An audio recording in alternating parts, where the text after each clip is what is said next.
was wrong. And then Matt Smith decided that he would borrow it today, which is cool, and he's put it in second place. Is your hydro still flopping about?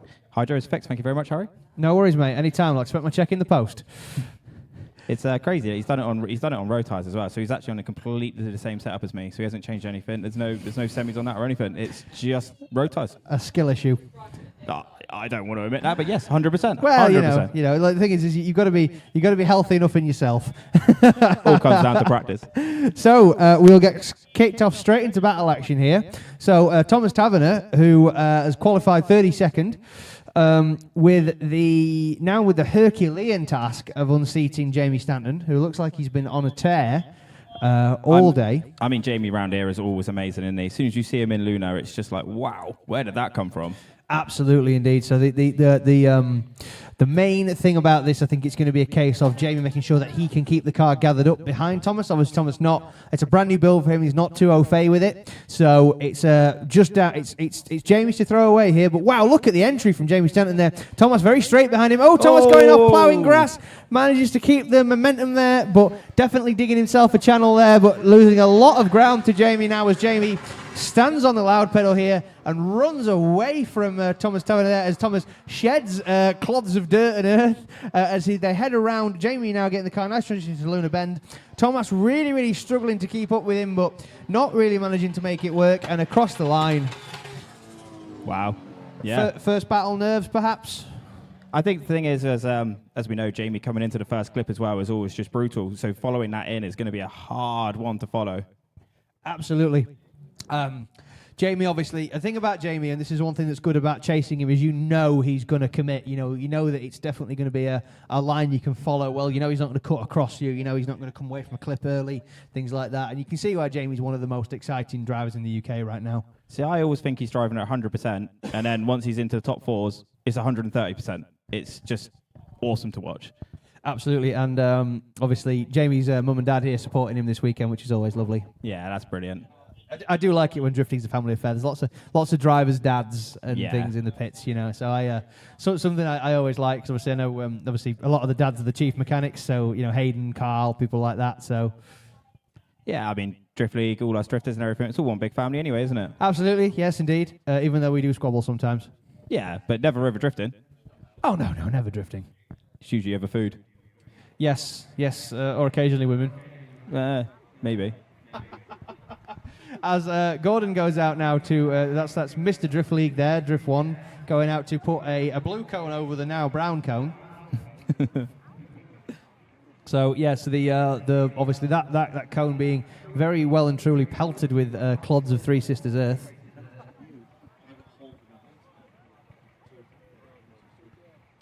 So I'd assume that it's not a 10-0, I would guess, would it? Would you I'm not sure if that would be considered an active chase, but I feel like it may be a 10-0, yes. So obviously Thomas now having it all to do to try and unseat a 10-0, but the obviously... Nice entry. Very much so, but it's very difficult to unseat a 10-0 in the lead position. Ooh, so he's closing Thomas, in already. Very much so, yeah. Squeezing in very, very nice and tight there from Jamie Stanton. Really, really... proving why he's a very, very competent chase driver there, not impeding Thomas at all, but chasing nice and closely. But a measured chase from Jamie, knowing he doesn't have to push too hard. I imagine Jamie's spotter will have been on the radio. Oh, and where is Thomas Taverner? Oh no, a shutdown and a spin from Thomas Taverner, unfortunately. But Jamie managing to avoid any major contact and finish out the run. So yeah, I'm afraid that will probably be all she wrote for the man from Canvey. It's such a lovely car as well, that white S13. It is. And when you think that it was in bits on Thursday, it's really impressive that it's here. Oh, but look at the... Oh, no, it has a wound. First flesh wound.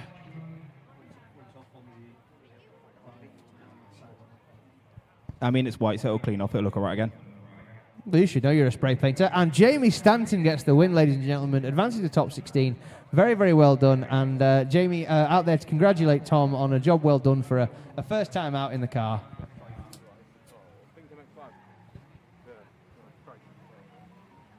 Okay, so we're just going to have a very, very quick track reset, because obviously Thomas did actually impact the tyre wall, so we're just resetting the tyres. Obviously, bear in mind, guys, that we've got to try and keep the track as safe as possible for all drivers. There's no leaving debris on the track. Nothing worse than running over somebody else's debris, I think you'll agree. Yeah, I couldn't agree more. Obviously looking like we have quite an exciting battle here, which is one I'm very interested to see. And this is tough because I want both of these drivers to win. This is my old mucker Danny Grundy in the lovely D-Max Type 3 kit at Zenki. Yeah, versus, with the SR as well. Axel in possibly the coolest car out here. Probably the loudest car. Oh, most definitely the loudest car. Yeah, well, I mean, it's a 3-rotor. What do you expect? So Axel in the 3-rotor powered Volvo 740. For me, at least, for me, the 740 peak Volvo. I don't know about you. I just mean that thing is just another level, isn't it? Have you gone? I take it you've gone and looked at it. Oh god, it's just the build quality of that car is insane. There isn't an uncovered wire. There isn't a damaged end fitting. It's perfect. It's incredible. It's so well built. As Axel flicks it in, good entry there from Axel. Danny, entering slightly behind Axel there, not really where he wants to be, and looking like Danny gone a little bit straight there, having to reinitiate. Axel really swinging out that Volvo there. Wow, listen to the pops and bangs from the Volvo there as he lights up the VSK. Oh, Danny. Oh, I think Danny's got an issue. Maybe slightly gripped up or a bit of a miss on the engine or something. Could just be an SR. Oh, don't be silly.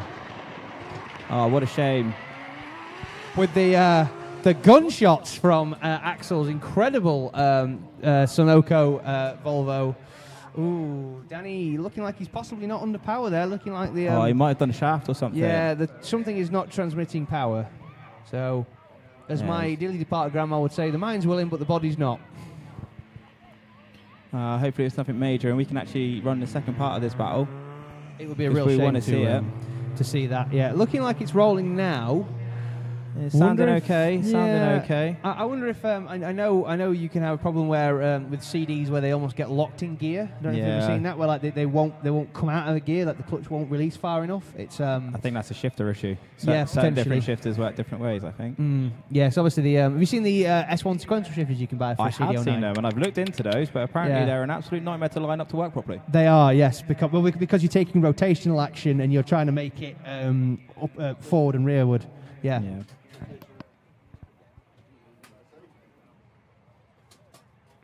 I think Danny might have called 5 minutes to go back to the pits and to check the car over.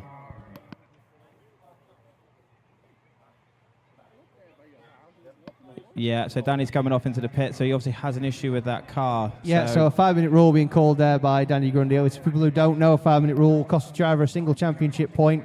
It is up to you. You can take it whenever you wish, and whatever you can do in those 5 minutes is perfectly acceptable. If you're able to change your engine in 5 minutes, then the judges will let you have it. That would be pretty keen. I've seen the Irish do gearboxes, diffs, clutches, the whole bag of mashings. I like it when they're all stood there with a stopwatch and it's like you cannot touch the car, and at the moment someone touches the car, it starts, and you'll have a whole team around the car and it's like no one touch it. It's every tool out. Have we got everything? Yes, go. Yeah, there can't be anything worse than hunting for tools. Oh, I can imagine. Look at this, we got next battle's coming out onto track now. Some lovely cars. I love that chaser. So it's nice to see Kyle Farrar. We've got Kuba coming out as well.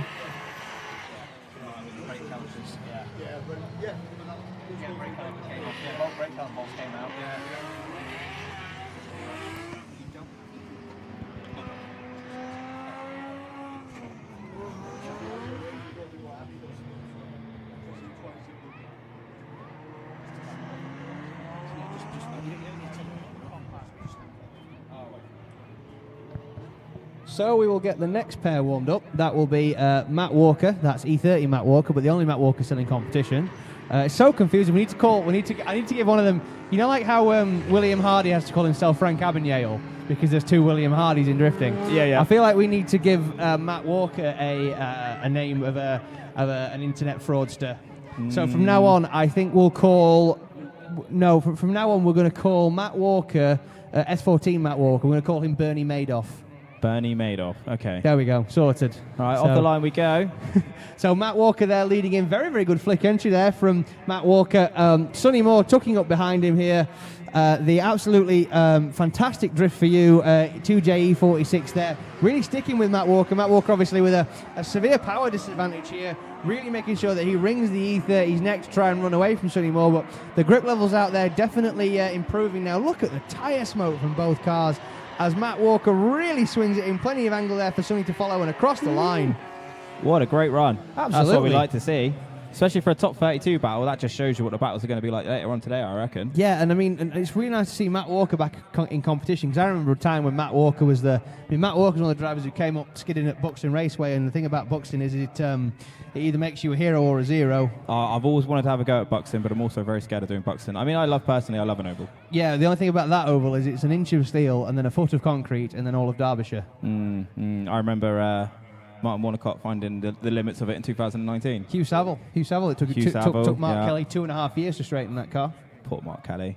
He never has much luck with building cars for people and them looking after them. No, poor Mark Kelly. Hayden Cruikshank with his arrive and drive package. First day driving. You haul the car, get it out the Brian James. I'll turn up in my Benz, park up, jump in it, break it, and leave it with you. So anyway, second half of this battle now. Second half of the battle. So we have Sonny Moore initiating there. Matt Walker tucking in behind him, exactly as the judges want to see.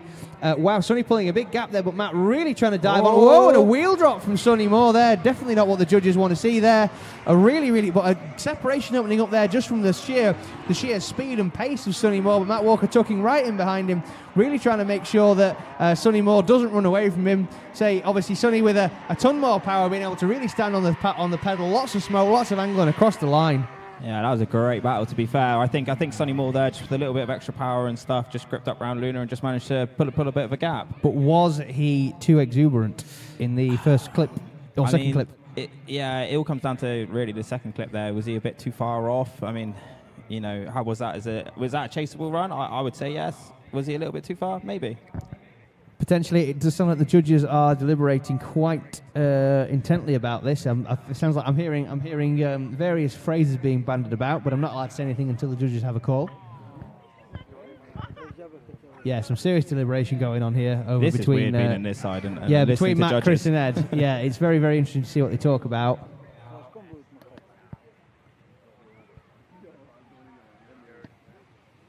So. One more time. So we get to see it again. We're going at it again, ladies and gentlemen, as Jared Leander would say. So obviously, judges, I'm guessing down to errors from both drivers there, kind of unable to split. Bad leads. Okay, right. So very, very good chasers, not wonderful leads. So seems fair to me. Run them again. I mean, I want to see that again anyway. That was cool. Oh, absolutely, yeah, no question. So now we have Neris to take on Josh Dunning. Neris in the lead line there in the mile-long R33 Skyline. Josh Dunning getting himself tucked up under that wing as Neris initiates. Now, Neris is one of the smokiest drivers on track, so Josh Dunning, knowing he has to be chasing right in that pocket to make sure that he doesn't get lost in the smoke, as he has his want to do here. Josh really missing his point in the Manji there and trying to gather the car back up. I believe that's just a case of becoming completely smoke-blinded by the incredible... tyre shredding ability of that R33 Skyline as Neris just crosses the line with Josh Dunning. Yeah, I think he literally just got lost in the smoke there. Just couldn't get his place where he knew he needs to transition, and it's so hard when you've got no reference point whatsoever. Absolutely, I mean, there's nothing worse than because if you fall out of that pocket even for a tenth of a second, they're just going to leave you for dust, and that will be it. It's strange as well, when it's something that's smoking that much, and unless you're right next to it, you have no idea where you are, and it is just driving blind. And as you can imagine, drifting fast and not knowing where you're going is usually quite scary. Absolutely, and if you're very lucky, you can drive on muscle memory, but that doesn't always work, and plenty of people have come a cropper with that. Right, so we're going to swap them around now for the other half of the battle. I believe the judge is just double-checking on the Mangiali incident just to see if it was indeed a straighten from Josh Dunning. It looks like it may be coming down as thus. So now Josh possibly having a 10-0 over the nice jet of flame there from the screamer pipe on the 1.5 JZ of Josh Dunning. Absolutely firing down now. Good lead run so far from Josh Dunning. Neris just really tucking in behind Josh, showing why he's collected so many podiums this year. Josh, wow, another jet of flame there from both sides of Josh Dunning's car. Whoever mapped that car really, really enjoys that. And the incredible speed and pace of Neris in that chase position. Look at the dive from Neris there, bringing it right up on the quarter panel of the Skid Risk S14 and across the line, ladies and gentlemen. Round of applause for Neris and Josh Dunning. That was a brilliant run. I mean, that was a fantastic lead line as well, and everyone knows you can't do a good chase without a good lead. So that was brilliant to watch. And I'm seeing a wild Danny Grundy reappearing after his 5-minute rule. Good, that's what we want to see. And Neris just gets the win, ladies and gentlemen. I heard, even from all the way over here, Little Lithuania, a cheer go up. So, as you guys know, there's a contingent of Lithuanian fans waving Lithuanian flags. So, Danny just joined the track now, so it looks like that car's working. So hopefully we get the second half of this battle and it all goes smooth.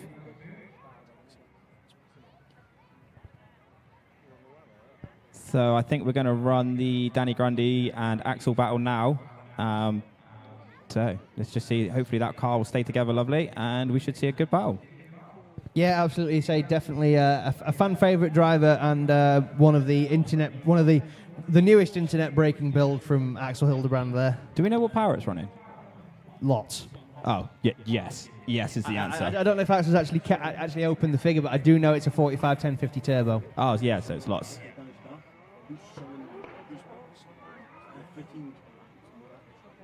So we've actually just had news of what happened to Danny's car. The actual boost solenoid, one of the fittings came out, so he lost all boost.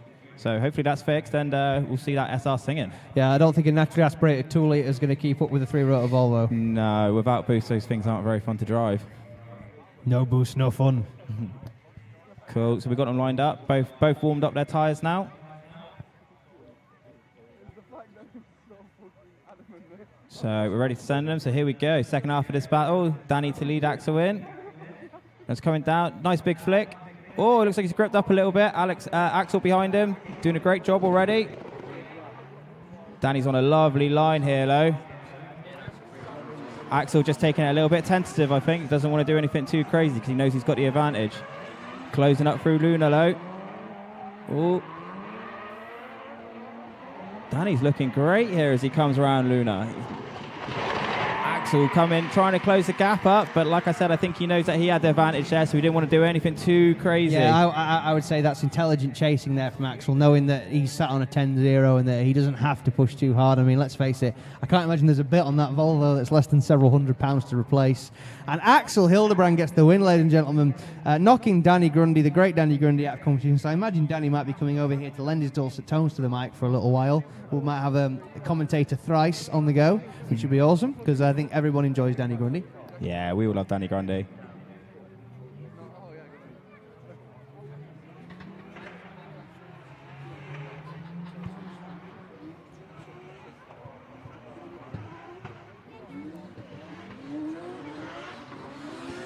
So, ladies and gentlemen, apologies for the small microphone error there, but we're back in business now. Maximus and Carl Farrar. Maximus really swinging that E92 there with the M54 turbo under the bonnet, making sure that Carl is aware that it doesn't matter the fact that you're 3 times my age, I can drive rings around you, my boy. But Carl says, not on your life, mate, I'm sticking it right with you. And across the line, ladies and gentlemen. That was a brilliant battle. It's amazing to see Carl back out there as well after obviously that instant that he had.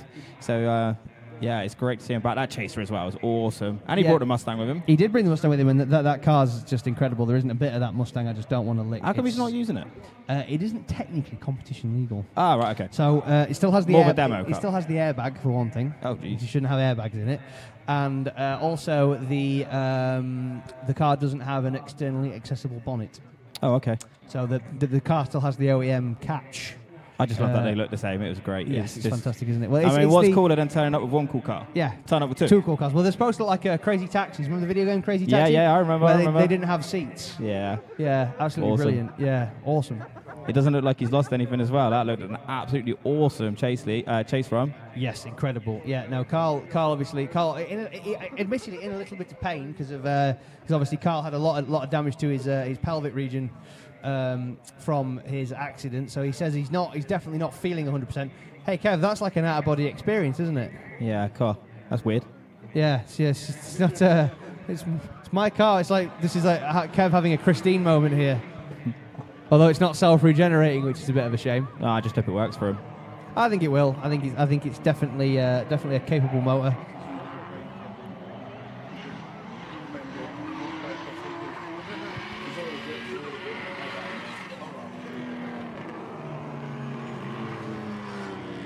Looks like Matt will have Jack Gregory to take on in his first battle, which will be interesting. Oh, that'll be a very interesting battle. Absolutely. And Martin Wonnacott will be taking on Ben Mears, which is another fantastic battle. Oh, it's nice to see Ben actually getting out there as well. He hasn't had much luck this year, has he? Will, you got Will Gibbs against Bartek, which will be fun.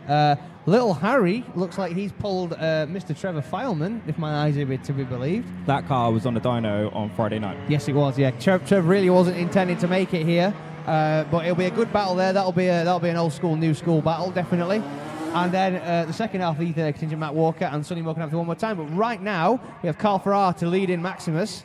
Carl, very, very good entry so far, but a little bit more tentative than Maximus. Max was really swinging that car. Oh, and a lock-up from Max and off the circuit. Just got caught up there. I think like Carl was just a little bit wider than he was expecting for a little bit longer, and he just couldn't make the transition. I might be wrong, definitely. But that's what it looked like from here. It looks like Maximus may have bumped Carl as he went as well. Although, possibly looking like Maximus not under power there, so hopefully the car not hit some kind of cutout or... Yeah, there's definitely a bit of contact there, but we're just trying to look now. I think the judges are deciding whose fault that was. Yeah, Maximus coming around very slowly, so maybe something's not quite right now. No, it doesn't look like it's transmitting any power to me. It looks very, very. The only other thing I can think is there's something on the front wheel, and it's feeling very, very odd for him. I mean, I can see where he's turning to the left. Might be a bent track rod end there. Yeah. We'll be able to see it better as he drives around Luna. So it would make sense if it's a bent rod end. That would explain why he's not flying around the circuit.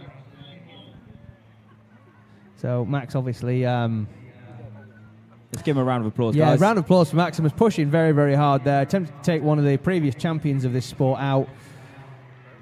I mean, Carl's looking great out there, isn't he? Yeah, it's nice. It's really nice to see Carl back out. I'm super happy that he's decided to come back out and play again. I know it's his home circuit and it's only 20% of the road. Yeah, look at that. See the bent track rod end there from Max. Both the front wheels massively towed in there, so definitely a track rod, maybe even a lower arm. I really hope we can get that fixed. Well, I mean, we still need to know what actually happened. We don't actually know if it's his day over yet. So Maximus a great driver as well. Absolutely, yeah. Every time you see him line up for a battle, it doesn't matter who it's with. It's exciting. You want to see it, you know. Most definitely, it's definitely an incredible car too. I have a bit of a soft spot for an E92. I don't know why. I do as well. Yeah, I really like that kit, that track mad body kit that he has on that car. I think it's fantastic looking. Car's awesome. Oh, this is great alert scene. Oh, that's what we like to see. You all right, mate? I'm all right, mate. Are you all right, mate? I'm all right, mate. What happened? So we got some deliberations going on, and we're just checking the footage. Well, we're not, but the judges are, just to see what actually happened there. Who was at fault? Well, Carl Farrar looks to see if he's got any more work to give Brad Wallbank other than changing the tyres.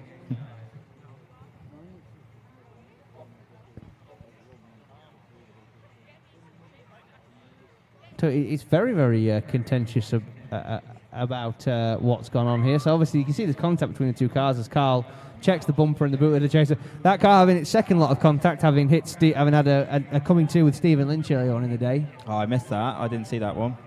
Yes. Another driver as well, Steve Lynch today, looks fast. Yeah, he's having a very Stephen Lynch kind of day. Yeah, especially after Vicky driving out a car yesterday as well. They had to share because they've not had much luck with engines. I actually dropped them an engine up on Friday. I had one sat up the workshop, so hopefully that will get them out for the couple of weekends' time. Ah, you're such a philanthropist, aren't you? I don't know what that means. Somebody who's very giving. I just want someone to like me. Maybe if I give them 3 things, they'll like me. Oh, sweet. I'm not paying you for this T-shirt then. Oh, what?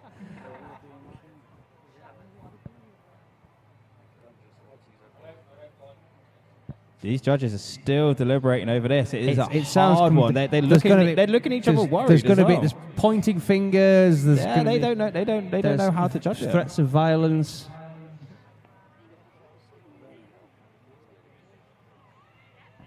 Okay, so we do have a decision, and it is Carl Farrar going through. Carlo Fandango with his I think that might be his 9th life.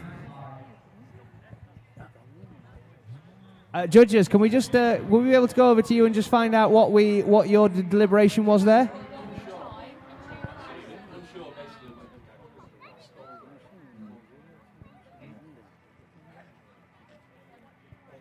Okay, so it was basically... It was a benefit of the doubt. Yeah, it was a case of, did Dango slow down too much, or was it just what it was? Max not reacting, yeah, potentially. Anyway, we must go back to the one more time, so this will be Matt Walker and Sonny Moore. And, Matt Walker already pulling a gap on Sonny there. He was a little bit off on clip 1, but he's pulling it right together now on clip 2 as we come down Manji Alley.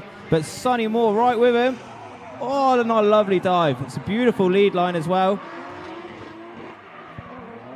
Let's see what happens around Luna. This is where Sonny Moore managed to reel him in just slightly, and he's doing it again. That gap through there is perfect. But I tell you what, to say Sonny Moore's car has double the horsepower. Yeah, that's some brilliant driving. I can't wait to see this go the other way around. Absolutely, and obviously, bear in mind, Matt Walker only running a 15-inch tyre on the back. Yeah, exactly. His spotter will be on there now saying, just go for it. Just go for it. Doesn't matter. Just everything. You've got to just give it everything. 10 tenths. So, Cat Master 5000, Mr. Matt Walker. I'm expecting a hell of a lead run as well, because I expect he'll be told the same thing. He'll be. Yes, well, I think I would imagine it'll be Handsome John in his ear. Handsome John is his old man. I expect so. Yeah, so that'll be Handsome John Moore there telling him, right, so this is what you need to do, mate, and it'll be absolutely fine. Because like I say, John knows a bit about precision driving. Obviously, John was a stunt driver for Terry Grant. Or is a stunt driver for Terry Grant. So stunt driving runs in these guys' blood. Right, off we go then. So, Sonny Moore, big entry, lovely. Matt Walker's right there, low. And as they come into clip 2, oh, this is lovely. This is a great lead line with a great chase as well. Can Matt Walker now keep it through Mangiali? Transitioning. Perfect. This is lovely. Oh, this is going to be another hard battle. Oh, a little bit of stall up there, but he's still there. He can't let Sonny get away here. Is Sonny going to pull a gap? Oh, see, this is just where that power comes in. But Matt Walker, wow, what a chase. Absolutely, and it's crazy, isn't it, when you look at the difference? Like, that's a BMW from 2003 compared to BMW from 1987. Yeah, look at mental. the size difference in the cars. It's crazy.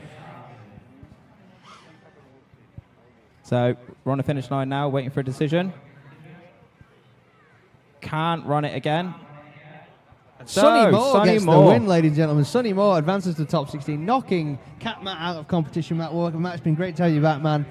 You've been fantastic all day. You've been great to watch. It's great to see you. Great to see the E30. We hope to see you soon, my man.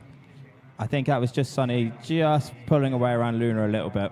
Yeah, I think it all. I think that was being out card is how I would describe that. We got Kuba out. Looks like he's on a buy run, or maybe the other car isn't with him. So okay. Kuba does have a buy run, as we've had somebody drop out of competition. Okay. Putting on a lovely lead run low. Kuba, just one of the best line drivers out there. Awesome little compact, making all the noise.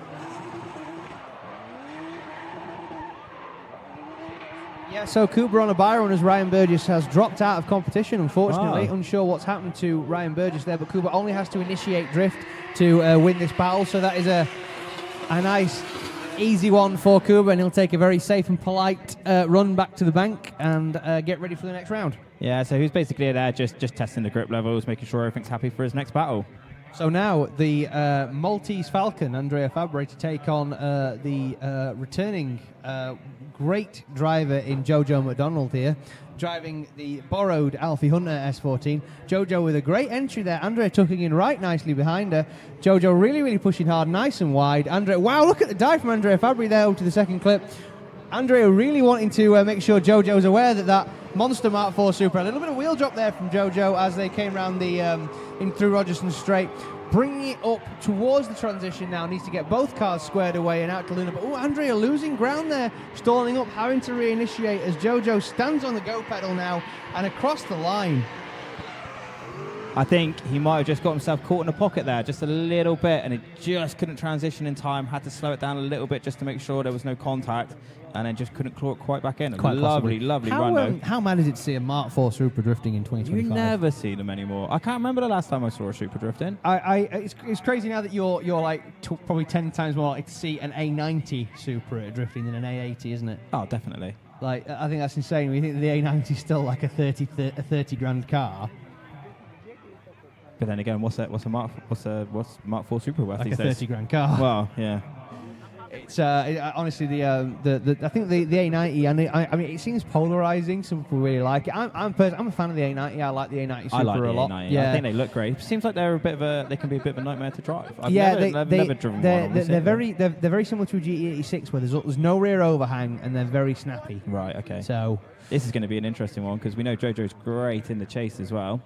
But Andrea does outpower her by a good 300 horsepower. The practice that I did see of him as well, he looked like he could put a hell of a line together. Well, he knows this circuit very, very well.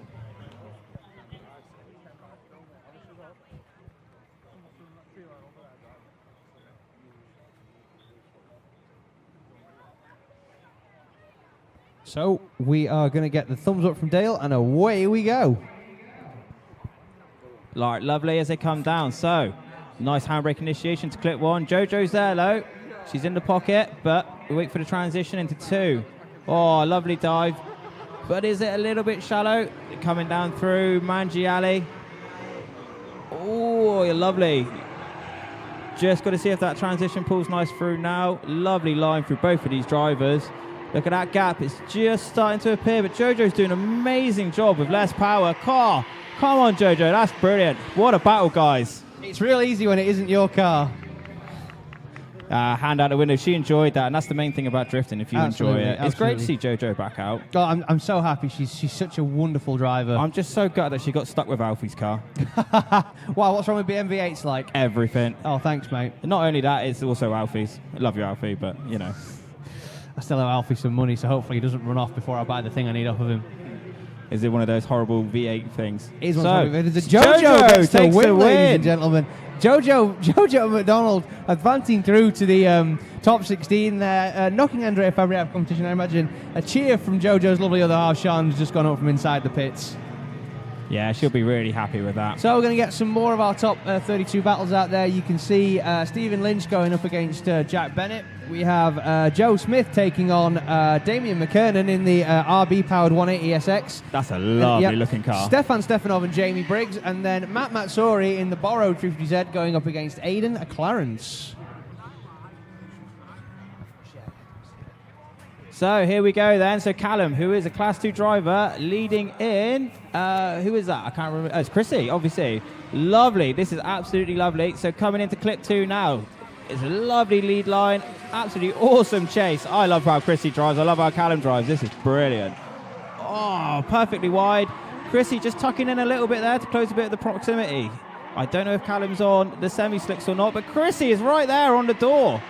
Oh, is there any contact? You couldn't even get a piece of paper between them as they come across the line.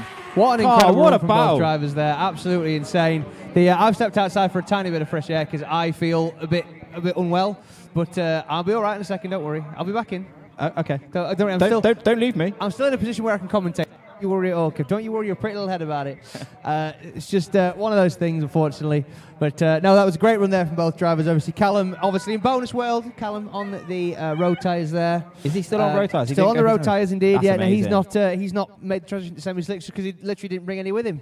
Oh, fair enough. I mean, I've driven with Callum a few times this year, just in practice, and it's just great. It's awesome. Yep. No, absolutely. No, he's a fantastic driver, is Callum, and he's a real credit. His level of maturity behind the wheel is really not to be sniffed at for somebody as young as he is. And obviously, Chrissy Nailen just the wildest man in Scotland. He's just wild. Here we go for the second part of this battle. He's such a great showman. I've got this. So Chrissy Nailen initiates there. Very, very, very good flick there from Chrissy. Lots and lots of angle. All the rev limiter from the JZ there. Lots of angry JZ noises going on in this battle, guys. Chrissy Nailen now swinging that NHP Motorsport United 2 out. Really opening up a gap on Callum Allonby there in the slightly less powerful car. Chrissy absolutely flogging the JZ through the transition into Luna Bend. Callum sticking right there with him, but Chrissy standing on the loud pedal and using the extra 250 ponies to his advantage and across the line, ladies and gentlemen. Round of applause for Chrissy Nailen and Callum Allonby.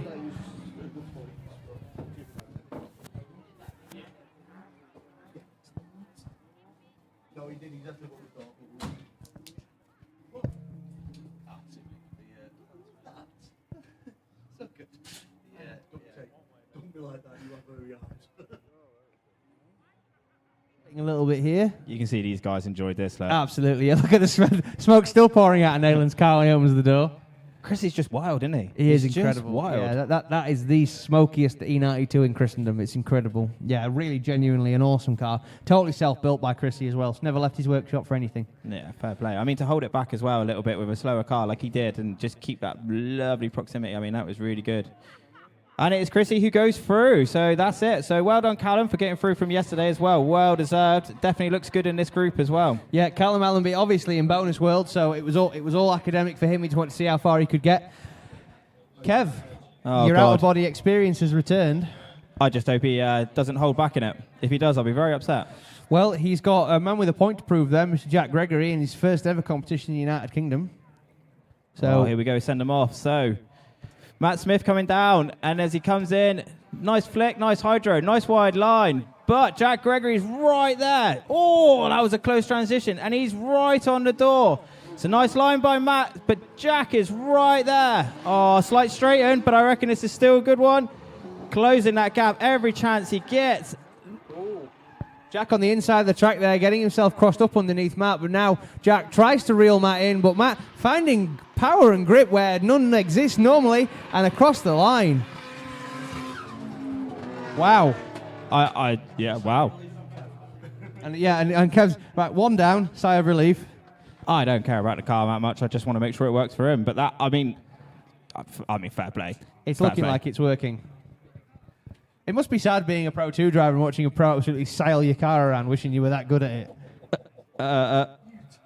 I mean, yeah. Well, there's a wild Matt Gell there sat on top of his van, thinking the exact same thing. I mean, to be fair as well, I complained all day yesterday that I didn't like the way the car was driving. It was rubbish. Matt Smith jumped straight in. It qualified second on road tyres. I mean, yeah. At least your racing driver's excuses are well honed.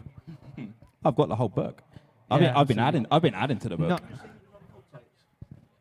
Yeah, so obviously just bear in mind, Matt on road tyres, Jack Gregory on semi-slicks. So we're going to flip around, we're going to go again. Jack Gregory, can he use the extra power to force an issue here? So, yeah, Matt Smith there sticking right with Jack Gregory there as Jack Initius. Jack doing very good so far, getting a good line, but wobbling a little bit there, just having to dial more angle on, not as fluid as judges would like to see. Through Mangiali there, Jack really flinging that in. A very, very, very aggressive transition into Rogerson's, from both drivers. And now powering up. Wow, look at the dive from Matt Smith, sticking right with the Team Auto Finesse BMW E36. I mean, it's all about the SR, let's be honest. That was just amazing. Matt Smith definitely needs to get rid of that terrible RB thing he's got and stuck an SR in it. Both drivers very happy. So we have to see how this one goes. The judges are deliberating on this one a little bit. And as I look forward, I've just seen a horrible sticker on the windscreen here of an SR and a skip. Courtesy of Matt and Anne-Marie at Dory Hero.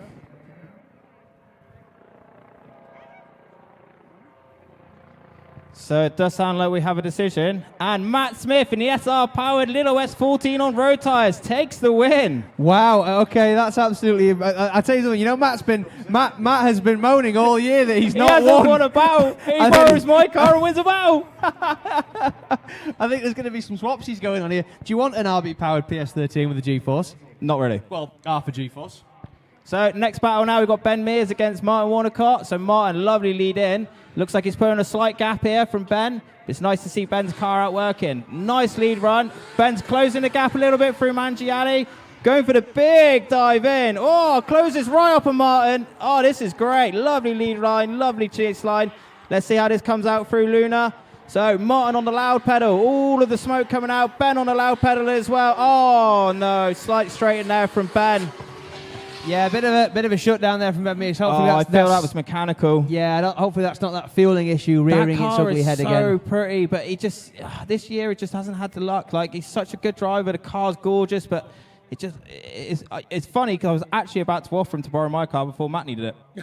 So Matt got there probably 5-10 minutes before. I know it wouldn't have been his car, but it would have been something maybe to go out there. But that was a great battle for as much as it could be until obviously that mechanical issue. But we're going to swap them around and then see what happens. Well, I mean, to give Ben his due, he's contested 4 out of the 5 rounds this year, and I seem to recall that at the first round here last year, the first round here this year, back in May, they were finishing that car overnight. They were still, it's very new build. Yeah, still. they were still, they were still terminating stuff and whatever. Whereas Martin's is, I mean, how long has he been in that car now? 25 years or something? It's a long time. Back when God's dog were a pup. But Martin obviously getting close to retiring that venerable chaser now. Yeah, new car build on the way. See how he's happy with 2 less doors. As Ben Mears now sets off. Nice faint entry there from Ben Mears. Martin tucking in nicely behind him. Obviously, Martin probably knowing that he doesn't have to be too ridiculous here because of the straighten from Ben Mears. So Ben swinging that car out very nicely. Martin really not taking heed of the spotter's advice not to be aggressive. Look at the flames out the back of Martin Wannacott's car as Ben Mears really powers on now up to Luna Bend, and Martin absolutely sticking right with him there. All the smoke, all the way. Whoa! A big dive from Martin there, but unsure if that was Ben slightly on the inside or Martin just being very, very aggressive. That was an awesome run from both drivers. So judges just deliberating on this one. So as we wait for our winner.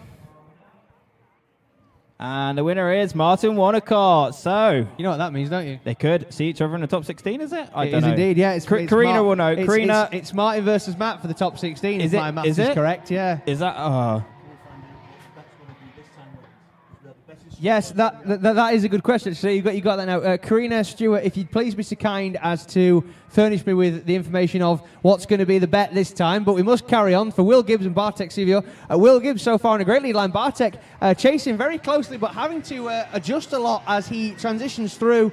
Very, very good. And look at the speed and the pace of Will Gibbs, almost backwards into Rogerson's.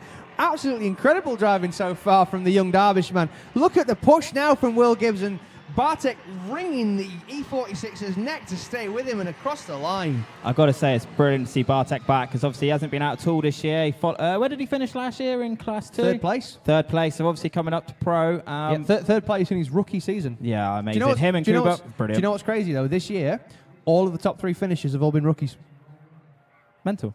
Yeah. So, Kieran, Harry, and Ryan Milton. Awesome drivers. Yeah, incredible, yeah. Absolutely. Awesome people as well. Credit to them all. Yep. I think this is the thing as well, which I'll say, which people might not realise, but meeting a lot of these drivers, is just everyone's so nice. Yeah, it's great, isn't it? Nobody's got a big ego here. We don't let them have it. No, come out and watch drifting in real life. Come talk to the drivers. You'll be surprised at how nice everyone is. Yeah, if you have an ego here, you get it sandblasted off before you walk in. Going to swap this round now. And we're going to go again. So it'll be Bartek to lead, Will Gibbs to chase. Bartek with a nice weight transfer entry there. Will tucking in nice and steady behind him. Obviously wanting to push, make sure that Bartek's aware that he's there. But whoa, big angle there from Will Gibbs, using all the wise fab as Bartek stands on the go pedal to try and get away from that monster PS13. Will Gibbs up through the sequential box there, transitioning into Lunar Bend. Wow, look at Bartek opening up a gap there, but Will Gibbs stands on it a little bit and drags Bartek back closer and across the line. I mean, that was awesome. That was great from Will, great from Bartek. Especially great from Bartek in a car that he's had so much heartache with this year. And Will Gibbs gets the win, ladies and gentlemen. Very, very well done to Will Gibbs there. Absolutely fantastic showing from Bartek. Very, very hard fought there. Definitely. I think Will maybe just had a little bit more in the tank there. I think it'd be great to see him next year doing a whole season. I think he could definitely be a contender, but that was a great drive by Will. I love that. Now we have an exciting battle. We have Harry Cunliff in the drift truck versus Trev in the SRE30. Harry Cunliff in bonus wheel. Trev not even intending to come this weekend, but decided he would give it a crack. And look at the line from little Harry there in the drift truck. Absolutely brilliant so far. Really, really wringing its neck round here. But Trev not letting Harry get away from him. Because, oh, are you this new hot phenom that everyone's talking about? Watch this. Absolutely diving up onto the door there. Look at the proximity from Trev Fileman there. Almost trying to climb into the bed of the little Mazda truck and across the line. What a run. I mean, we all know that Harry is he's just another level. Up and coming talent is just incredible. It really is.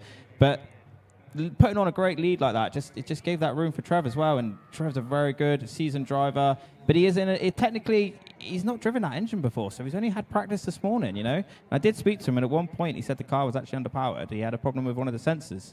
Yes. So I am hoping that he got that fixed. He looked quite happy out there. Yeah, that was a really good battle. We played around with the tyre pressures at the end of practice, and it seemed like it's done a good job. So yeah, good. We're going to swap it around now, and we all know how good Harry is at chasing as well. Yep, absolutely. So it's on Trev really to stand on this and see if he can leave Harry in his dust. But we both know that Harry's on his day is far more than capable of sticking with even the fastest cars. And I mean, watching him yesterday, he's definitely on point, isn't he? Yeah, like I say, he's a future great talent. I've got every faith in Harry Cunliff going very, very far if he keeps his mind on it. But you can never rule out Trev either. You cannot rule out Trev, absolutely not. This could be a great battle. I mean, that run there was fantastic. Let's just see what happens here.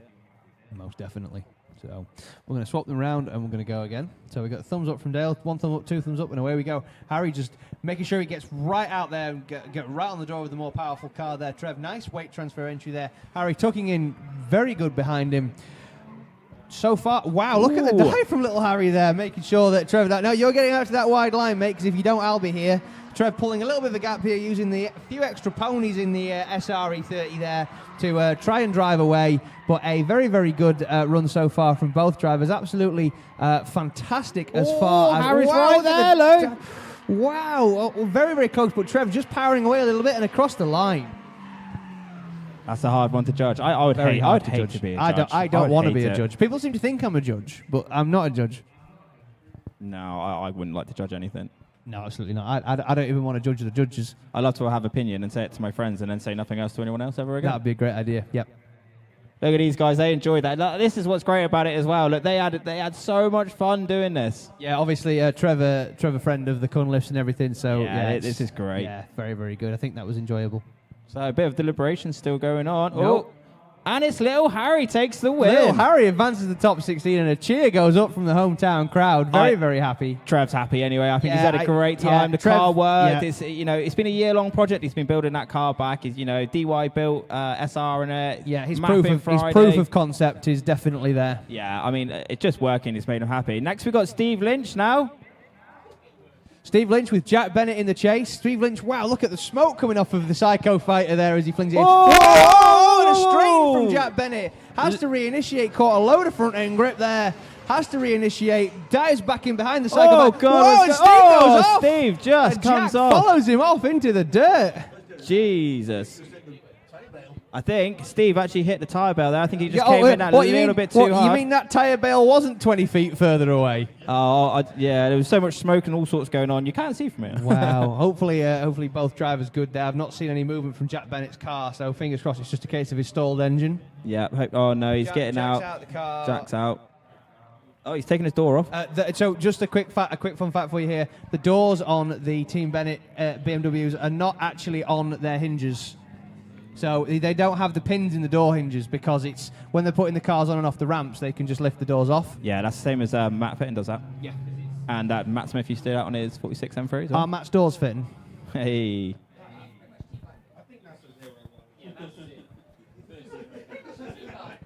Yeah, so catching a little bit of understeer there as well on clip 2.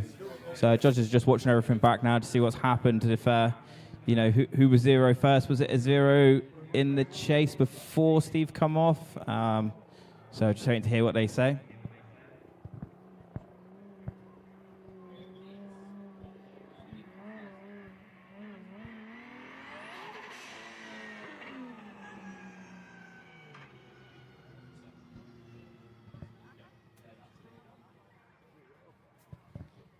I mean, just watching that back now, it actually looks like Steve did hit the tyre bale with his wheel as well. So one thing the judges are judging on this weekend is when it comes to zeroing mistakes, it's not about who's worst, it's about who's first. Yeah, who zeroes first. Unfortunately, Jack Bennett actually did zero his run up there. Yeah, he did push on a little bit. Straightened. So that means that effectively that from there, the run was Steve's. So essentially, that's put Jack Bennett on a 10-0 disadvantage. So Stephen Lynch is looking well in the pocket here to potentially improve on his, continue advancing. But obviously, he has to get through the chase run yet, and it is a question of whether the. I mean, yeah, if they're going to send them back out, they need to go back and check things. They might need to check things because it did look like Steve actually hit his wheel on that tyre bale, so that's going to mess up all of his alignment. Yes, potentially so.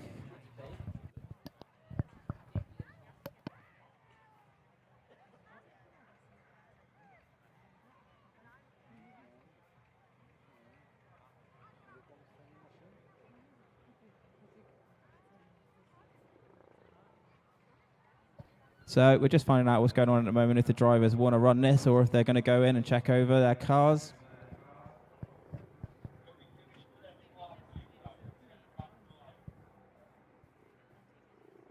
I think we're going to actually... what's going on? Is Lynch coming in? Yeah. Yeah, so Steve Lynch has called the 5-minute rule. He's going to want to check that rear wheel, make sure nothing's bent, make sure it's all going to be drivable. So we're going to run that battle, the second half of that battle a little bit later. Yep, absolutely. So that will be that will be picked up at a very short in a very short space of time. But for now, we're going to have to warm up our next pair, which.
Tell you what, Harry, that T-shirt is a lovely T-shirt.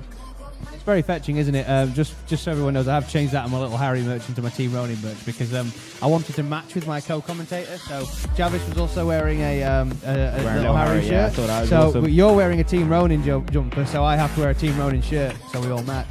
Yeah, I like that. I want to say thank you for everyone who did buy any T-shirts or hoodies off us. That was amazing. Thank you. So we got Joe Smith now warming up and Damian McKernan. So this will be a good battle. This will be England versus Ireland, battle for S13 supremacy. I tell you what, RB versus Jay-Z.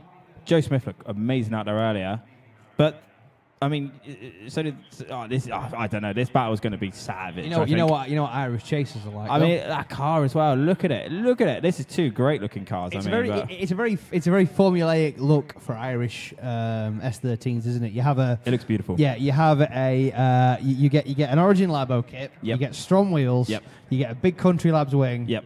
And then you're sorted. Yeah, but you can't go wrong. No, you can't. I agree. It may be a common look, but it's common for a reason because it looks damn good. It does look damn good.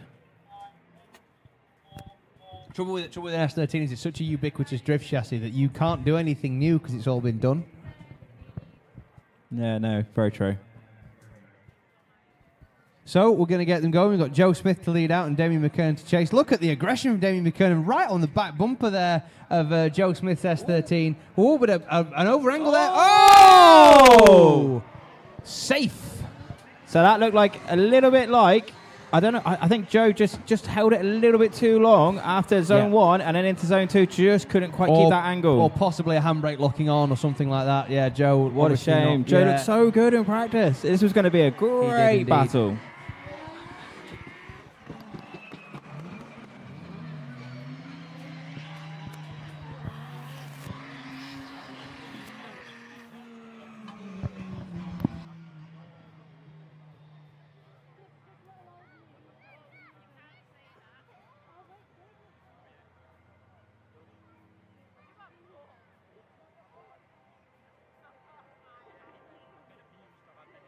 So judges just going over the replay just to see what's happening there.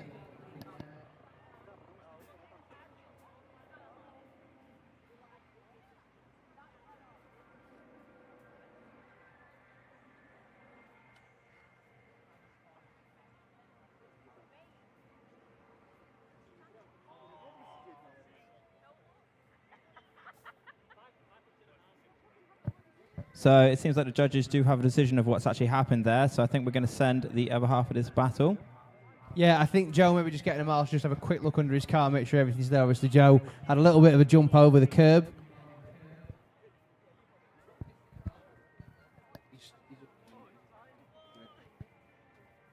Yeah, cool. Joe's lining up yeah, now. Joe heading chase down. Position. Yep. So obviously, the won't say who was at fault there for that contact, but there is a 10-0 to one driver here. So obviously, it's not quite so black and white. So we're going to keep it under wraps here. So Damian McKernan to lead out, Joe Smith to chase. Joe's right in there, though. He's thinking, I've got nothing to lose now. I'm having this. Like, let's just put on the best we can. Let's see what happens. Oh, this is brilliant from both drivers here as they come in to 4. Oh, Joe throwing a lot of angle, but he's in the right place, and he's tucking up, ready into Luna, as they both stand on the loud pedal and start making those clouds as they come around Luna. This is absolutely brilliant by both these drivers. It's such a shame we couldn't see this on the first one round. This could have been a great battle. It's a very fast car, that 180. Apparently, it's looked after by D&M Sport. don't know if you've heard of DNM Sport. No. No, me neither. No, apparently they've got a guy who's part of DNM Sport, who's quite a good driver. Oh, right, okay. Yeah, James Dean, I want to say. Never heard of him. Is that right? I don't know. Never heard of him. But it can't be that good, can it? Look at it. Oh, this is great to see. Yeah, this is great to see. Guys Obviously, a bit out. of camaraderie there. Whatever happened. It was a racing incident. So that is Damian McKernan to get the win there, ladies and gentlemen. Knocking Joe Smith sadly out of competition, but now Joe's the car's had a great day anyway, though, so I think he won't be too disheartened with that. And obviously now the car's back on song, he can really come back for a proper charge at it in 2026. Yeah, I think he'll be one to watch in 2026. Just the way he was going earlier, just looked so comfy and fast. Most definitely. Still a new setup to him, so I can see the Stephen Lynch and Jack Bennett pairing going out there, so they will probably be coming out for the second half of their battle.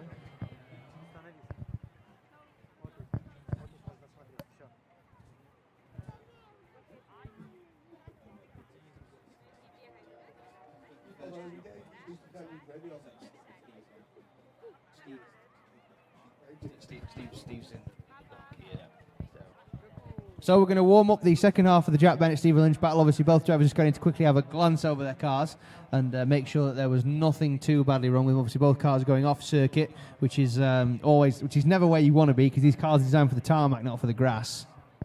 Unfortunately, it happens more times than all of us would like to admit. Yeah, well, at least you can go off on the grass here and you don't end up in a 3-foot thick concrete wall. See, now, what you got to think is, will Steve take this easy now, or will he still just go straight for the door? Is he going to go full Steve? So, Jack Bennett there doing a great initiation. Steve Lynch in the cycle fighter hanging back a little bit and chasing nowhere near as closely as Jack Bennett was previously, but obviously probably knowing that he's not to be too worried about this. So, yeah, wow, look at the angle from Jack Bennett there. Very, very good line to Rogerson so far. Jack driving like an absolute demon. 4th place here at the first round this year. So, Jack obviously really wringing that 2J's neck, but Steve staying with him with the electrical short going on the rev limiter and across the line. Yeah, I think Steve just played it a bit safe there as well. He knew he was on a 10-0 advantage, so he wasn't going to do anything crazy and put himself out of competition. So we're going to make it official. That's Steve Lynch now going through to the top 16. Yeah, absolutely. And Jack out the car, probably to have a quick chat and congratulate him, but very, very well done to both drivers. This one should be exciting. Oh, God, this is going to be great. The battle of the pastels, the bright yellow Golf and the bright orange S13. We have our esteemed scrutiny names, Jamie Briggs, to chase in Stefan Stefanov with the smokiest car on the grid. You can't even see Jamie behind him, but Jamie's closing up. That is a brilliant lead line, but absolutely amazing chases running behind as they run into 4. Jamie right there on the door. Again, he's literally getting disappeared by the clouds of smoke. Him knowing where he's going right now and being that close is amazing. Jamie is not letting Stefanov go, but he is just pulling slightly. Brilliant run by these two. Brilliant by both drivers. How much of Jamie's driving you think there was done on muscle memory? Wow. Yeah, I mean, fair play. I mean, Stefanov for me is one of my favourite drivers, just the way he makes that car work, and I just don't know how you could see anything. He's the most exciting man in the place, isn't he? Fair play to Jamie. That was a great lead run. A great chase run. Great lead run as well, though. I mean, what can you say? No, can't take it away from either driver there. Absolutely brilliant. And we know that Jamie's car's fast around here as well. So it's very fast. I mean, this will be a very interesting battle now, like swapping it round. Obviously, Jamie, bear in mind, Jamie on a 15-inch tyre, which is still insane for a pro car. Yeah. But like you said, it's not a slow car. It's still a fast car. Seems like they're just talking to the marshals here. Just checking everything's okay.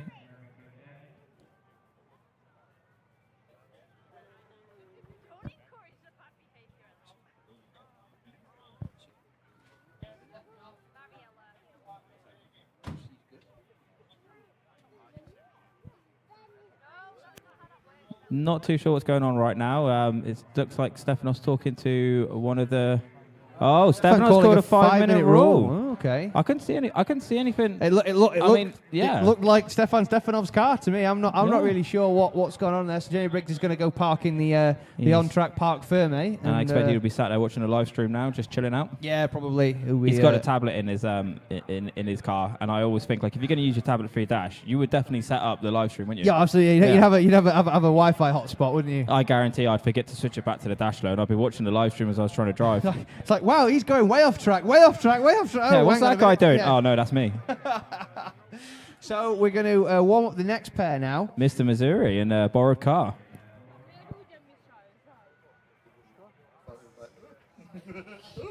So yeah, Matt Matsuri jumping into Matt Gell's 350Z here. So Matt being very looked good. Yeah, looked good. So looked Matt, very good. Matt taking a brave pill and loaning out his pride and joy. He won't even let his wife drive that car, and yet he's letting Matt Matsuri drive it. I mean, out of all the people in the world, really, Mr. Missouri. Yeah, I know. Crazy, isn't it? Really. We don't call him Mr. Plough for nothing. Mr. Plough, yeah. That's his name. Is that name again? I love that 13 as well. That's his road car. Yeah, Aidan Clarence. So Aidan's his road car. Yeah, Aidan's had that car since he was 14. Look how clean it is. Yeah, so that he bought that car for 520 quid when he was 14 years old. Wow. Yeah. I wouldn't even drive that then to Sainsbury's in case he got a stone chip. Absolutely, but and genuine works on it as well. But anyway, nice entry there by Matt Matsuri. Mr. Absolutely Missouri. fantastic there. Very, Aidan's very good right. so far. Oh, whoa! A bit of a shutdown there from Aidan, having to reinitiate. Definitely not what the judges wanted to see there, no question. But look at the speed of Matt Matsuri there through Mangiali, really working that 350Z hard. Aidan's doing everything he can now to close that gap up low. He's on the loud pedal, and he's right there on the door. Straight from Matt Matsuri as well. I think there was a little bit of contact there, Lo. Was there a bit of contact? Very, very hard to see. I feel like I'm going to have to go and look at the live stream for that. Oh, yeah, no, it looks like there might have been a bit of a coming together. Yeah, so...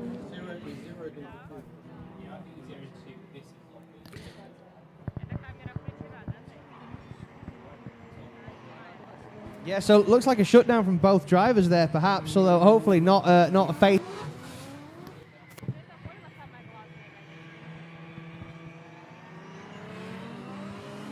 Judges looking over this one of that battle there of actually what happened. So yeah, it looks like Matt Matsuri probably struggling to come to terms with the CD09 there. Looks like it possibly was a missed gear on Luna there. So... obviously, Matt in a borrowed car. Hopefully, not done any reasonable amount of damage in it. I haven't seen him line back up yet, so I'm not sure what's going on. Stood at the top of the Parc Ferme area. So having some real attrition here, aren't we?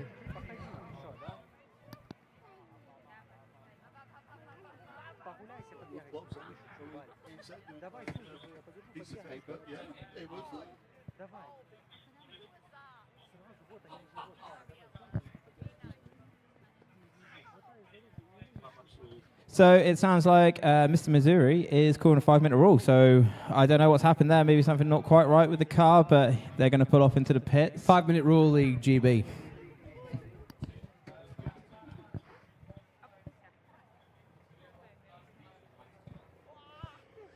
So we've got 2 battles left of the top 32, and then we'll actually start moving on to our top 16 bracket. Yes, Kevin, but the issue we've got is... Yes, Kevin, but the issue we've got is both of those... Please don't call me Kevin. That's my mum calls me Kevin. I'm in trouble. Okay, fair enough. Kev. All right, sorry.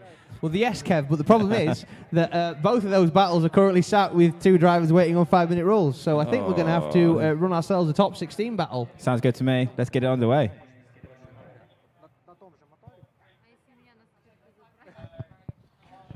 So it sounds like we're going to take a 5-minute comfort break for everyone just to get a cup of tea or whatever, and then we can finish the top 32 bracket, and we'll be back very soon with the top 16. Yeah, so guys, if you wanna make sure that you go to the cafe, go look at the merch tents. Obviously, bear in mind some of the merch stands are inside the briefing room because we put them in there to keep them safe from the storm.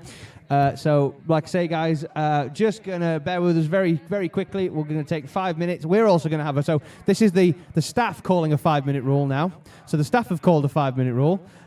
Yeah, because we're waiting for other people who've called 5-minute rules, so we'll pick up with you guys in about 5 minutes.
particular vehicle he's been able to get sorted.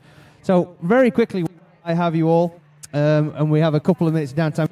Shout out actually that happy right now, Smith, because obviously Matt has managed to get the monkey off of his back of not winning a battle so far this year. We'll ignore that he did it in a borrowed car, but Matt is the man. If you need any in the Devonshire area, you can, by all means, go down to see Matt at Volkscraft Exeter. Matt will take any and turn it back into a brilliant car. As George, that's not Matt Matsori's right rear wheel, George. That's Matt Gell's right rear wheel. Okay, so fantastic. I'm going to give this back to Matt Gell. Wow, so sorry, what was I saying? Oh yeah, Volkscraft Exeter. So, please, if you are anywhere, please go and have a chat with Matt Smith if you've got any Volkswagen products in themselves. Matt's been a great friend of ours, a great supporter of the championship. He's very, very confident in Volkswagen vehicles. He's know about those than any one of us could ever hope to know. Look out for our friend of the championship there. Support him at Volkscraft Exeter. Hi, Kev. Hello, sorry, I nearly fell down the bank. It's okay. This is a bit of a strong wheel. Would you like? Oh, wow. Whose is that? Matt Gell's. Jesus. Yeah, so this is why, you know when I said I'm a bit apprehensive about Matt Matsori being loaned cars? This is why, I've got a bit of a £400 wheel in my hand. Wonder how much that'll be worth on eBay. Not a lot. I'm probably going to give it back to Matt and see if he's, I'd like to say the rim doctor can maybe fix this, but it's got chunks missing out of it. I bet it's still old air. I've seen one of his wheels welded like that on the back. Goodness me.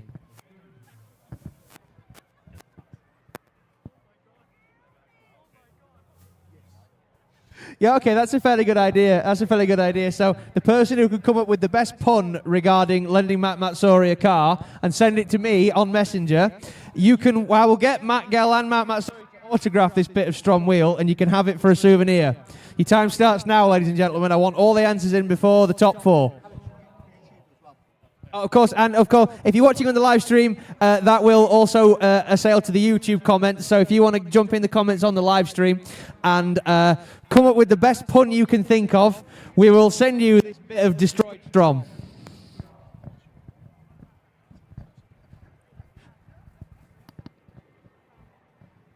God, I'll tell you what, Harry, now we're stood outside, I can see that T-shirt even brighter. Oh, God, it looks lovely, that. Yeah, it was a kind donation to. Thanks very much, donation? Kev. What? Yeah. Wait, am I paying? I thought this was sponsorship potential. Mate, it's second hand now. You own it. Oh, you right. got to pay for Okay. it. Fine. All right. Then you'll get your check in the post. Are you okay? Is it one of them bouncy ones? Yeah, it is. It's real. But if you throw it on the ground, it'll go over the house. I've got plenty of them. Yeah, absolutely. Yeah. Well, you are a business owner. Exactly. Zero money. Incidentally, Kev, what do you do for a living? I paint cars. Whose cars do you paint? Oh, a lot of drift cars these days. So I own Dragon Auto Bodies with my good friend Shane. So we set it up and we sponsor Matt and Martin from Team Betty Surf and obviously all Team Ronin cars. There's a host of cars on this grid that I've chucked some paint on. Including your own? Including my own, yeah. I chuck quite a lot of paint at that. I usually do a touch-up brush for that one and just send it. It'll be right. So how many bumpers have you repainted for Matt and Martin? I wouldn't even like to say.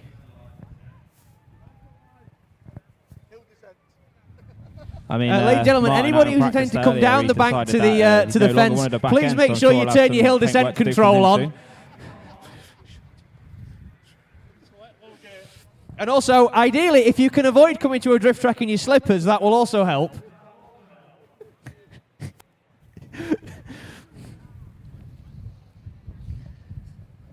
So I think we're almost ready to restart, just waiting for a few more cars to return. We are indeed, but I saw Stefan Stefanov go up the hill, but I haven't seen him descend the hill. I can see Matt Matsori over there, hopefully with a slightly more complete rear wheel. Yeah, where is Stefanov? Good question. He went up, but he didn't come back down.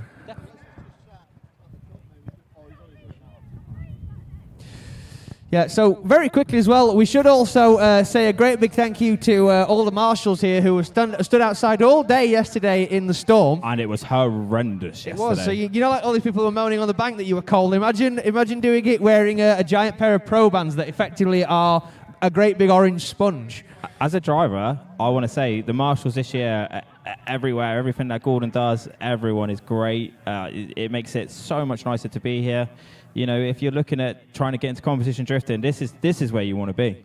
Absolutely. So yeah, should give a big shout out to the on-track team. Obviously, that'll be Mark, Sam, Jamie, Rory, Loxy, all the guys. Thank you ever so much, Ed over there, Dale on the start line. Thank you very much, guys, for your continued service and how wet you got yesterday. I imagine there was a lot of wet pro bands being dried off in the drying room. And also give a shout out to Paul Whitland's Sons Recovery, local guys who are helping us out with the tilt and slide deck this weekend.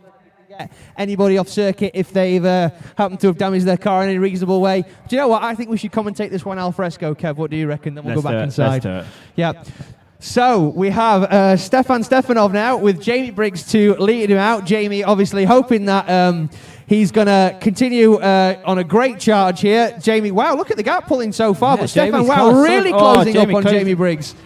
Absolutely fantastic so far. Jamie putting a lovely lead line, but Stefanov's right there. It's a big dive. It's always surprising how fast Jamie is, and he's on that line as well, that A-line, as they come round through into Luna. Stefanov with the massive angle, the massive smoke, just trying to close in, but Jamie keeping it perfect. What a run. I wouldn't want to judge that one. Incredible. What a great run there. That little Golf just rips. So that fast. is absolutely fantastic. What a brilliant little car that is. And I mean, Stefanov, I can't say anymore about Stefanov. I think both of these guys deserve to go through. Taking the win there. Stefanov gets the win, knocking Jamie Briggs out of competition, unfortunately. Very, very well-deserved win there. It was a very, very hard-fought battle. Congratulations to both drivers. Kev, are you cold? I'm not just in a t-shirt. That's a very good point. Yeah, I am just in a t-shirt. I forgot all about that. Yeah. No, Joe, we'll do the top 32. We'll Lovely finish the top t-shirt, 32. Though. It's a great t-shirt. Yeah, it's just not warm. I'm gonna finish the top 32 now, ladies and gentlemen, with the second run of the Matt Matsuri Aidan Clarence. We'll finish it al fresco and then we'll go back inside. If you want to see a very, very cold Yorkshireman, you just have to look over by the timing tower. And if you want to see a very short Devonshire, my lover. Stood next to him. All right, my lover. I'm not cold though. Are you not? No. Right. Okay, that's good of you. Well, in all fairness, you are wearing more layers. Used to it, and I. Are you? Yeah, right, getting the cows in. Fair enough. So we've got Aidan Clarence now to lead out Matt Matsuri. Aidan there with a great flick entry so far. Matt Matsuri says, "None of your life, mate. I'm sticking here with you. This isn't my car. It's the fastest car in the world because it's a rental." Matsuri is doing an absolutely fantastic job. But loses some ground there. Looks like he caught himself on a bit of a rolling burnout. Aidan Clarence driving away now from Matt Matsuri in the borrowed 350Z. Oh, yeah, Aidan really, really gaining a lot of ground there. A lot of grip in the back of that 180. And across the line. I mean, putting a big gap there, didn't he? Especially around Luna, really showed. I'm not quite sure if they were using the one clip behind rule for inactive chasers, but it's perfectly possible. So we're just going to get the decision in. And Aidan Clarence gets the win. Through. Knocking out Matt Matsuri, and it only cost Matt Gell a strong wheel. Matt, if you can see me, I have a piece of your barrel over here, and I'm going to give it away. Woohoo! I do like that S13. I'd be quite happy daily in that as well. Lovely, isn't it? I mean, it is. He's had that car for so long. It's an absolute. It's been a real labour of love.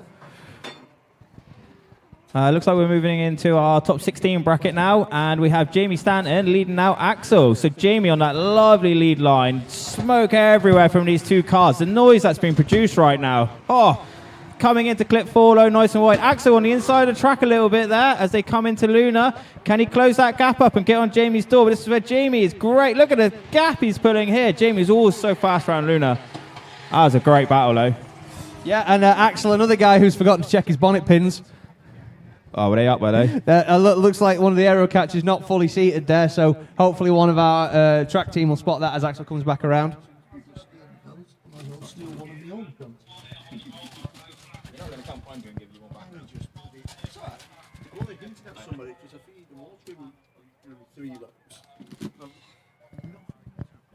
I am looking forward to seeing the other half of this battle. I got to imagine, though, Jamie's probably going to take this one a little bit easy because there was quite a big gap there with Axel. I don't think he's going to go quite mad. Yeah, absolutely. So something a lot of people don't know about those Volvos is they're actually a live rear axle. Oh. So obviously, Jamie, there's not really a lot of alignment settings on the back of those, whereas Jamie in the trailing arm car, yeah, tons and tons of grip for a trailing arm car.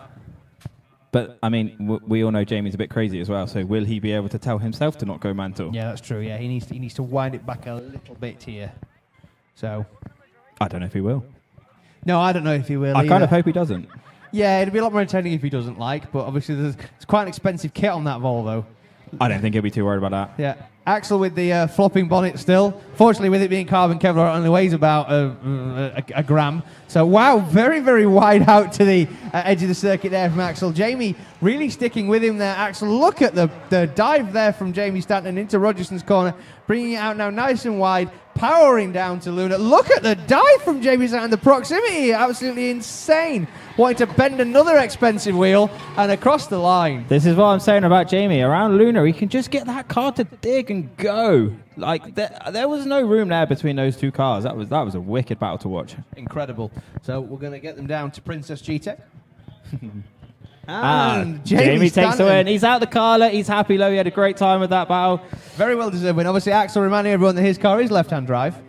Oh, I don't think I could drive a left-hand drive. Axel converted it to left-hand drive, though. He's just used to it, I suppose. Well, the Corvette's left-hand drive, isn't it? Yeah. So, so the car was a right-hand drive. It was a UK-delivered Volvo when he bought it. Did you see it when he bought it? Seems like a lot better. It had the A86 Panda thing where it was sort of white on the top and black on the bottom. I can't say I did. Yeah, no, it was quite. It was like cut springs and a welded diff. Yeah, it was great. Anyway, we must move on with Neris versus Sonny Moore. Neris really flicking in that giant R33 Sky there, and Sonny Moore getting tucked up behind the wing of the VA piling. Wow, look at the angle from Neris there, just about keeping it on circuit.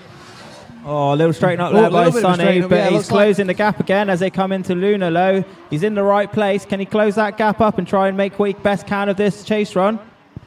Loads of smoke as they come round. But Neris just pulling away there. I don't get how Neris managed to get so much grip in the back of that Skyline. I genuinely don't. Do you think Sonny maybe got a little bit lost in the smoke during Manji Alley there? Possibly, or maybe it looked almost like the car sort of didn't react when he clutch kicked it. Kind of pulled a little bit straight, like a bit of a random straight, wasn't it? Yeah, it wasn't like a fault of he did. It was just a sudden. I know at the behest of the lovely Isabel, who's part of Team Drift for You, we'll have multiple GoPros running in that car, so it'll be interesting to see what's going on. I'm sure they'll be analysing that one then later and see why. But we're going to swap it around anyway, and I'm sure Sonny's going to go absolutely mad on this one. But I mean, there's always a car. There's a car behind you, There's always a car behind you. And, absolutely. Yep. You can never rule it out either way, can you? No, and Neris is they don't call him the Lithuanian lunatic for nothing. Oh no, and we know he can drive. Oh. He's got plenty of podiums to his credit this year. What one here earlier in the year as well. So look at the entry there from Sonny Moore. Very, very good. Neris just sticking right with him there. Wow, Neris just really pushing forwards now, trying to climb up on the door of the Drift for You E46. Both of these cars running 2J power. Sonny getting a little bit of left foot brake there through the transition. Another left foot brake there, giving Neris just the opportunity to stand on the go pedal and look at the proximity there from Neris just wanting to climb in the passenger door. And across the line. I mean, that was an absolutely fantastic lead line from Sonny, and it just left the door open. But I mean, come on, that chase. Wow. Incredible. Both drivers, to be fair. I mean, Sonny's still a young kid, and like I mean, obviously, I know it runs in the family. Also, shout out to Harvey Moore. Should I say it's actually Harvey spotting for him, not his dad. And Neris just gets the win, ladies and gentlemen. Would guess that's entirely down to the. I think it's just that little straight in from Sonny. The little straight I think he'll be gutted about that. And the proximity of the chase. But I say not to take it away from Sonny. He's driven like a demon all year. In terms of like his level of improvement as a driver, he's been absolutely fantastic. But we must move it along to Kuba versus Mr. Carl Farrar. So Kuba obviously having a bye run on his first run after Ryan Burgess sadly had to bow out of competition. And now Dango with that mile-long Team Taxi chaser diving in behind Kuba there. Kuba not on a lot of angle there and seeming quite straight. Not a lot of smoke coming off the back tyres of the little E46 compact there, with Carl really swinging that mile-long chaser in behind the tiny compact. And now look at the stand on the lap pedal. Whoa! And a small shutdown from Kuba. And Carl just about backing out of it just in time. Looks like he's got a small tyre mark on the passenger door, and that's all there is. I mean, Carl just looks great today. He looks like he could be a proper threat, just turning up to the last round. Hi, guys, I'm still here. I can still drive. Well, he did that in 2023, and he won the whole show. Yeah, I mean, I can see a final win him today.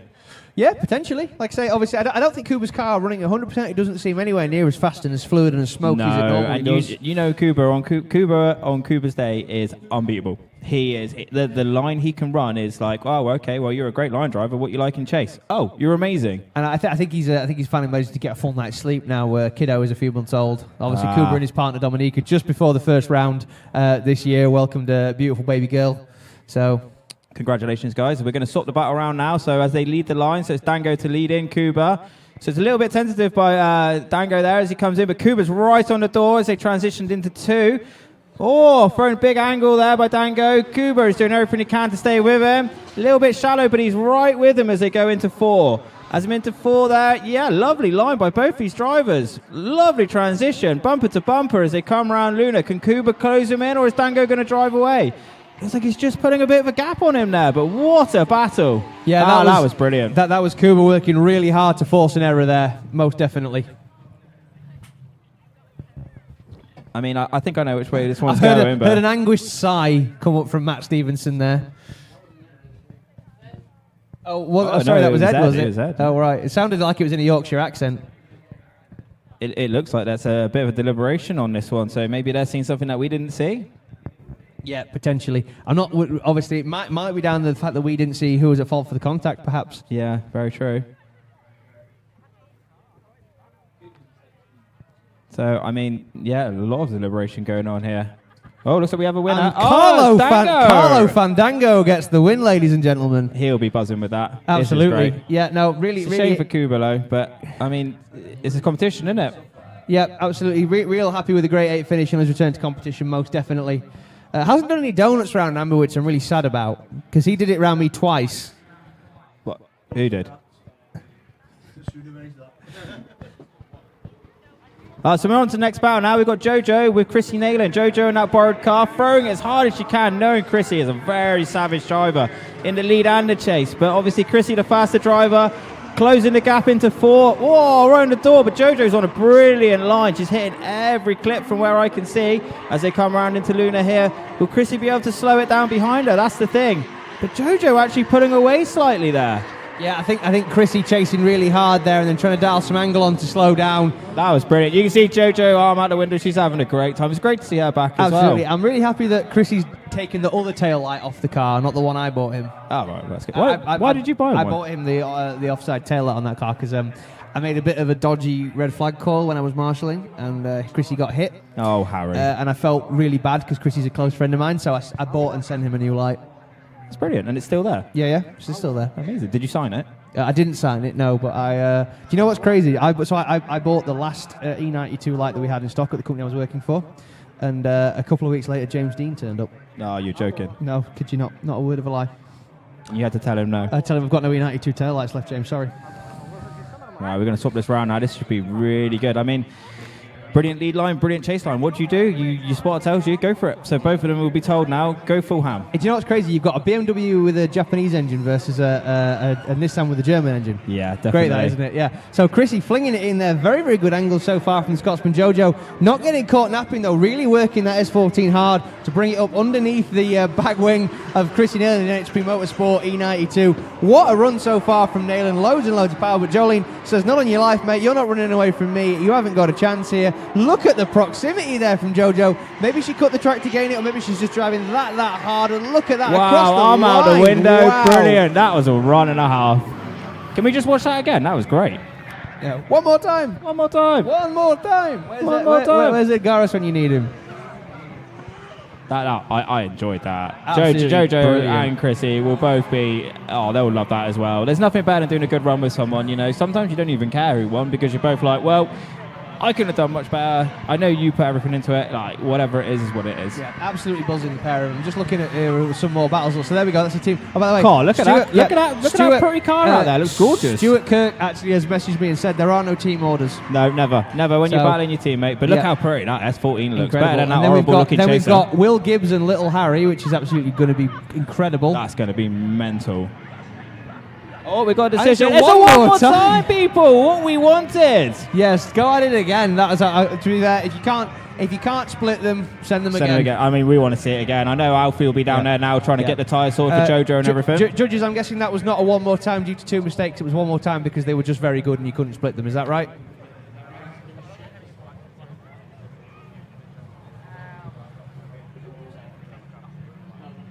Yeah. So it was a case of couldn't split them, so go again. So yeah, seeing Stephen Lynch versus Damian McKernan there, and I'm also seeing Battle of the S13s. Harry, how funny would it be if Matt Smith beats Martin in your car in half the horsepower, half the and tyre, road tyres? half the horsepower, half the tyre, half the equipment. I've got to be honest, I'm quite gutted seeing that they're having to battle in top 16. This happens too often for them. Absolutely, it does.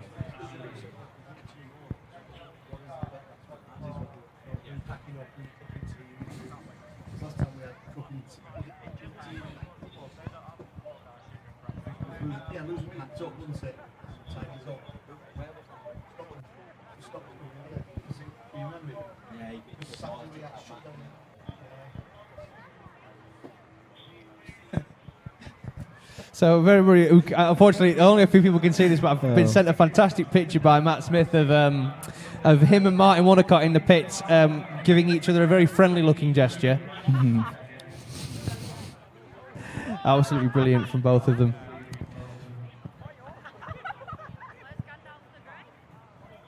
So it looks like it will be the next battle, actually. So the battle of the Betty Surf. Karina will definitely be watching through her fingers on this one. Yes, most definitely. So will Stuart. Yeah, it will be an absolutely fantastic battle, though, definitely. And I would. I mean, they know each other as well, so I'm expecting. I mean, I know Matt's not in his car, but I'm expecting these two to know exactly what each other are going to do and just have a good time.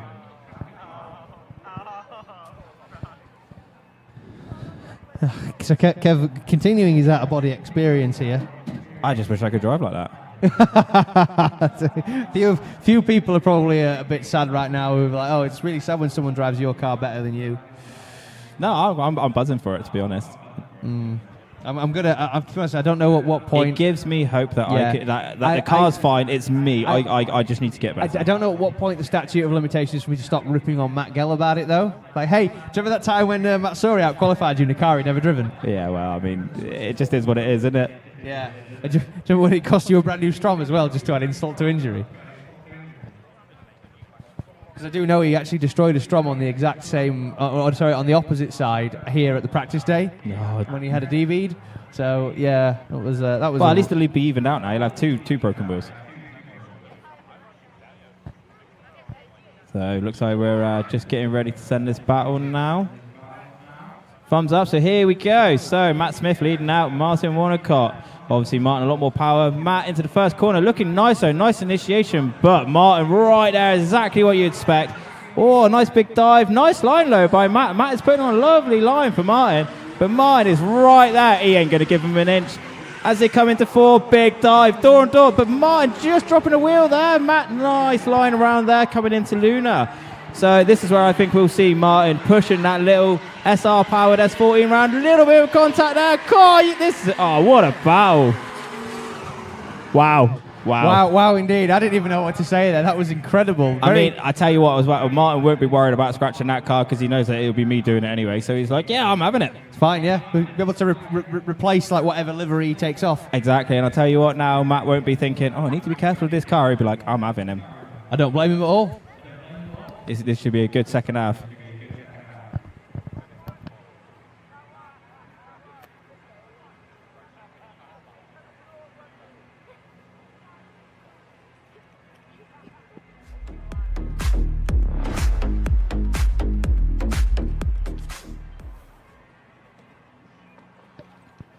So we'll spin them round and we'll go again. So now we've got Martin to lead out. Matt's really going to have to give it 10 tenths in the little SR here. It's he's right off the line as fast as he can go.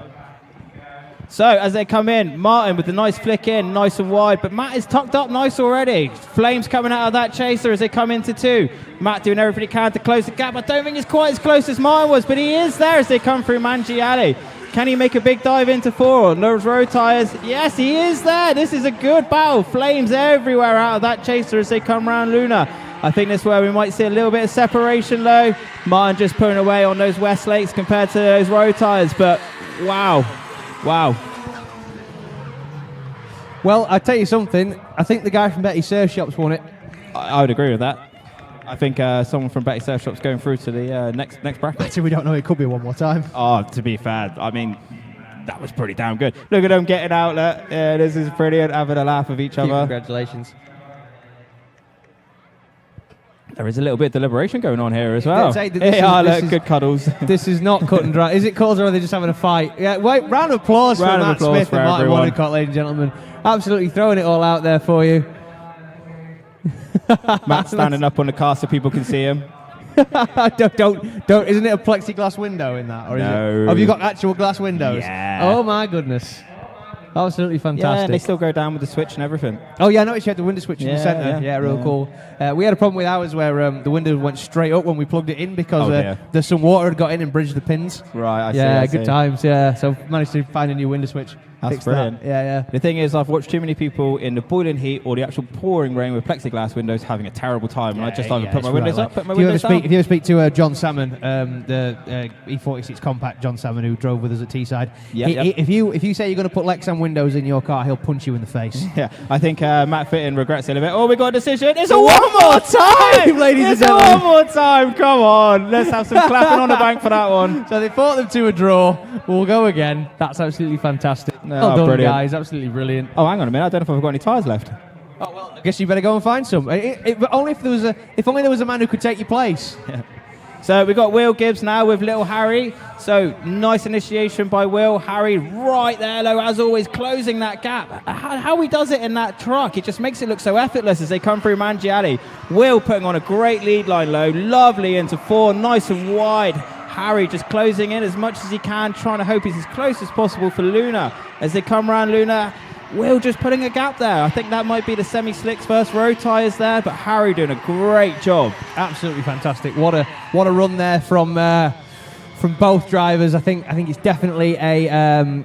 It's got Jojo and Chrissy coming back out here for the one more time, gets fresh rubber on them. I tell you what, there's some great battles today, isn't there? I was looking forward to this yesterday. I was probably more looking forward today than I was yesterday because, you know, it's great. So while we're here, actually, we've been joined by a great presence, Mr. Danny Grundy. So I think we're just going to have a little bit of a hotbed of commentators here for a little while. Kev, please don't go anywhere. Are you sure? Okay, so Kev's going to have a little comfort break, go out for a smoke, and he's going to hand over to Mr. Danny Grundy. Danny, how you doing, man? Good evening, ladies and gentlemen. Very excited to be joining you in the booth again, Harry. Thanks, man. Appreciate it. I'm glad you're here, and I was gutted when your car shut down. Oh, I was absolutely gutted myself. The car's been so reliable. Practice we was ripping, and for when it counts, it was a boost source in my boost pipe which sort of popped out. So it's unfortunate, but listen, it's an excuse to join you here in the booth. It is indeed. Well, now we've got a very exciting second half coming up. Harry Cunliff to lead out Will Gibbs. Harry Cunliff on road tyres with 300 horsepower to his credit, and Will Gibbs flying down there with 700 horsepower, sequential transmission, and a huge ton of power in that PS13. It's really Harry working really hard, wringing that little truck's neck to try and get away from Will Gibbs. But whoa! Oh my goodness me! And off from Will Gibbs there, drops 2 wheels. Didn't seem like Harry Cunliff was too offline there, so unsure if that is actually a forced error there, but very uncharacteristic mistake from Will Gibbs and across the line. Well, that was... Did you see that Harry also dropped a wheel? I did. Well, his back tyre's full of muck. His perfect runs, he seemed to make an error and sort of give it to Will Gibbs, but Will Gibbs dropping a wheel as well really evens it up, and it's sort of like a balance of mistakes. The thing is, one wheel off is not a zero. Absolutely. But 3 wheels off. 3 wheels off is a zero. So I think this is going to be a battle of the errors here. This might not be who was first. This might be who was worst. So I agree with you. Again, it's another situation where I would not like to be a judge, DG. Yeah, it's a tough one. The judges here are really looking over things here on the replays and having a real deliberation between each other. So clearly it's not going to be an easy call, and it's a tight one. No. Who's your money on after looking at that battle, in your view? Do you know what? They're both my friends. Yes. I don't want to pick sides. Like Will's a mate of mine from back in the old days, and Harry, obviously, I've got a lot of time for Harry and his family, so I'm not going to call it. So. And Will Gibbs gets the win, ladies and gentlemen, advancing on to the Grade 8. Judges, can we ask the call there? Was that a zeroed run from the get-go, or...?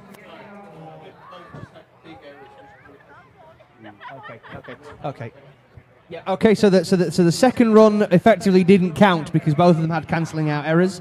So the first run, Will Gibbs was considered to be the better driver. That was the which is absolutely fair enough because Will Gibbs has had a lot more experience. But we must move on to the one more time between Jojo McDonald and Chrissy nailen. Jojo really trying to run away from Chrissy there. A little bit of a dirt drop there from Jojo in the borrowed S14, but Chrissy wringing the neck of the JZ there, keeping Jojo honest, not letting her get away. Jojo absolutely extracting every horsepower, every pound-foot she possibly can from the supercharged V8 under the bonnet of the S14. But look at the dive from nailen there, sticking with Jojo as much as he possibly can, and across the line. Very, very good. What a chase. He was on the door, right in some good proximity, but also hands down to Jolene. She put down a really great sort of lead run and gave the chase driver maximum opportunity to put in that run. So things are going to be tight here for the second run. Absolutely fantastic. I say both of the drivers who I think are driven by an incredible love for the sport. Obviously, Jolene and Chrissy both doing so much. I mean, Chrissy's the man you can't keep down. Doesn't matter if he breaks his back in 2 places, he's going to be in that car. And Jolene doing so much for the sport. I mean, Jolene on national television.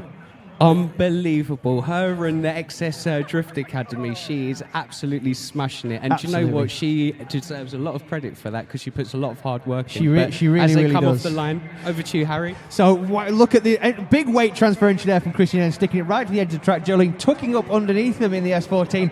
Wow, look at nailen now absolutely powering on here, trying to get the power down, run away from Jojo with twice the horsepower, but Jojo says absolutely not a chance, pal. I'm sticking right with you. Oh my goodness, no, Jolene overcooks it. Oh no! I don't believe it. Oh. She hasn't made an error all day. weekend. No, and, that is gutting there. But look, at the very least, like, she's taken one of the best drivers. I mean, Chrissy nailen was 3rd place last year. Absolutely. You know, he's not a cakewalk. You know, you've really got to work hard to beat Chrissy.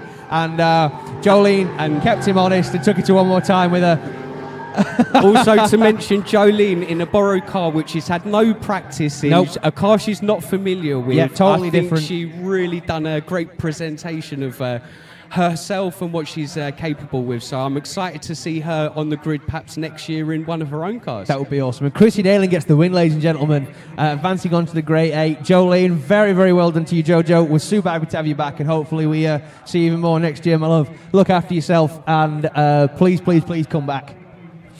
Yeah, Jolene, you're loved here. Please return in one of your cars. Here we go, Harry. We can't dredge too long on it because we've got Stephen Lynch versus Damian McKernan. Wow, Stephen Lynch taking the dirt line there. That looked like motocross. Damian McKernan not phased though, sticking with him in the RB-powered 180 SX. Wow, look at... Oh, Damian McKernan very offline. No. Oh, wow, oh no. Oh, goodness me. I was not expecting that, Harry. How about that? That is a very, very uncharacteristic mistake there from Damian McKernan, who's been incredibly consistent all round in that 180 SX. It's such a beautiful car. Listen to the limiter on that RB. What an incredible car. Yeah, coming along the line with a bit of swagger there, flashing the headlights at the judges. So, yeah, again, a lot of mistakes, Harry, again. The conditions out there must be very variable. The track this morning was wet, then it's turned to dry. I think drivers are really struggling with the car setups and how much grip really to Yeah, how did you find the grip levels? Because obviously you went out practice on the wet track, then went into the dry, and then you've had a patchy qualifying and battles. Yeah, so we've got a wet setup and we've got a dry setup, which are absolutely nailed. But when you get that patchy conditions in between, you set up the car for the slippery section, but sort of when I'd come to the second half of the track, I would struggle almost having too much grip in the car. So it's a balance, you know. Do you put too much in it? Do you take too much out? You never know. So you either put too much in it and make it slow, or you drive around like it's on a skating rink. You've Exactly got no other that. option, have you? So we've now got Damian McKernan to lead out Stephen Lynch here. Damian obviously aware that he's got it all to do here. Really, really, really pushing hard. Wow, look at the angle there from the 180 SX. Stephen Lynch right over the rumble strips to the edge of the track there. Damian McKernan absolutely putting foot to floor there. Really powering out of Rogerson's, flinging it into Luna Bend, driving with an absolute vengeance here. Look at the smoke coming off of the 180 SX there. As Stephen Lynch hits the rev limiter and the electrical short raises its ugly head again and across the line. That 180 is a super quick car on them semi-slicks. And I believe Stephen may be a little bit out-card in that one, but Yeah, well, he was it's giving it 100%. Do you know what's crazy is that's a Pro-Am car in Ireland. That is Yeah. insane. And Stephen Lynch gets the win, ladies and gentlemen. Obviously, Damian McKernan, obviously, I would assume, due to the off from Damian McKernan there, throwing it, yeah. So, unfortunately, that was Damian's to throw away, but a very, very good showing so far from the Irishman, who has not driven this circuit anywhere before. Hopefully, he's going to come back and do a few more rounds next year. That would be grand. Yeah, it'd be really good to see him return to the grid for 2026. Absolutely, and he's got a super cool setup. You've seen the the livery trailer, the M Sport custom to pull it. It's a very, very cool setup. Wow. Yeah. Have you ever noticed how every Irish S13 looks the same? Yeah, it really It's just does. liveries, isn't it? It's Yeah. like it's like you know the meme of the guy ordering at the Krusty Krab, where it's like, can I get an Origin Labo kit and Strom wheels and a big Country Labs wing? It's the Irish recipe, you know. I think Absolutely. it's been proven time and time again with, you know, the likes of James Dean, the Shanakans, McKeever, most recently Conor Falvey. The Irish-built cars are really at the top of the game, Yeah. and I think the drivers can really pedal I have to themselves say, too. Conor Falvey for me is one of Conor Falvey. You know, your Conor Falveys, your Harry Kerrs. They're definitely people who are really on the upswing of their careers now. And I was talking to Harry Kerr last night and saying that. You know, whatever momentum you've got now, you can't stop here. You've got to carry on with this, man. But obviously, it's easy to say that, less easy to fund it. Anyway, we must carry on with Matt Smith, and the one more time here. Matt Smith in the borrowed car versus Martin Wonnacott. Wow, Martin Wonnacott already dropping a wheel there, going off ploughing grass. Matt Smith giving a very good account of himself, running a fantastic qualifying line here. Martin now knowing he's got to push, working very, very hard here, trying to crawl up onto the door of the borrowed S14 with obviously Martin having driven that car before. Look at Matt Smith, look at the power in the little SR there and across the line. What do you think, Danny Grundy? Do you know what? I just love that sound of the SR ripping past right there. I know you're not the biggest fan of them, but that is a great example, that car. They like that.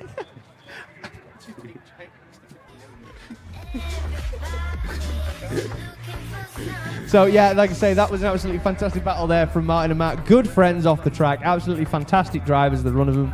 And Matt actually managed to get that monkey off his back about not winning a battle. All he needed to do was break his own car and borrow another car to do it. Yeah, absolutely. I wonder if it's a consciousness thing where like he's aware that he's got to fix this car if he breaks it.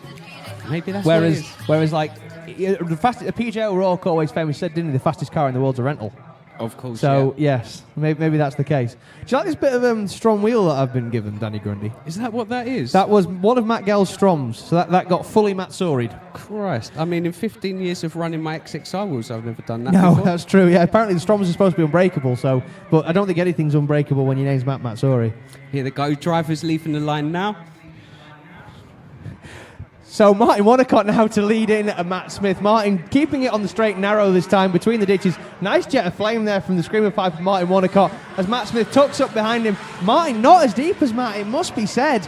Matt really diving in now, trying to tuck up underneath Martin Wonnacott. Look at the speed of the... You wouldn't believe that SR only had 350, 400 brake horsepower. Look at the proximity there. Martin now trying to stand on the go pedal, run away from Matt Smith. Wow, what an incredible run, guys. Round of applause for the Betty Surf Shop drivers. Martin, an absolute veteran of this sport, and he just put down a heater lead there and gave a really good opportunity for the chase driver to get close, and he was there or thereabouts. Absolutely, he was indeed. So it's a lot of deliberation going on here.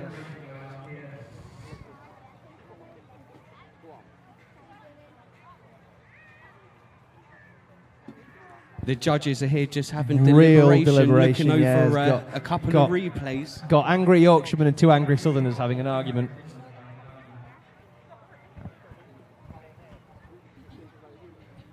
Yeah, that might be the argument. No, we don't. Bubbles is just saying it might be over what they call a bread roll, but we call it a bread cake where we're from, so it doesn't quite work like that. It's not a cob where we're from.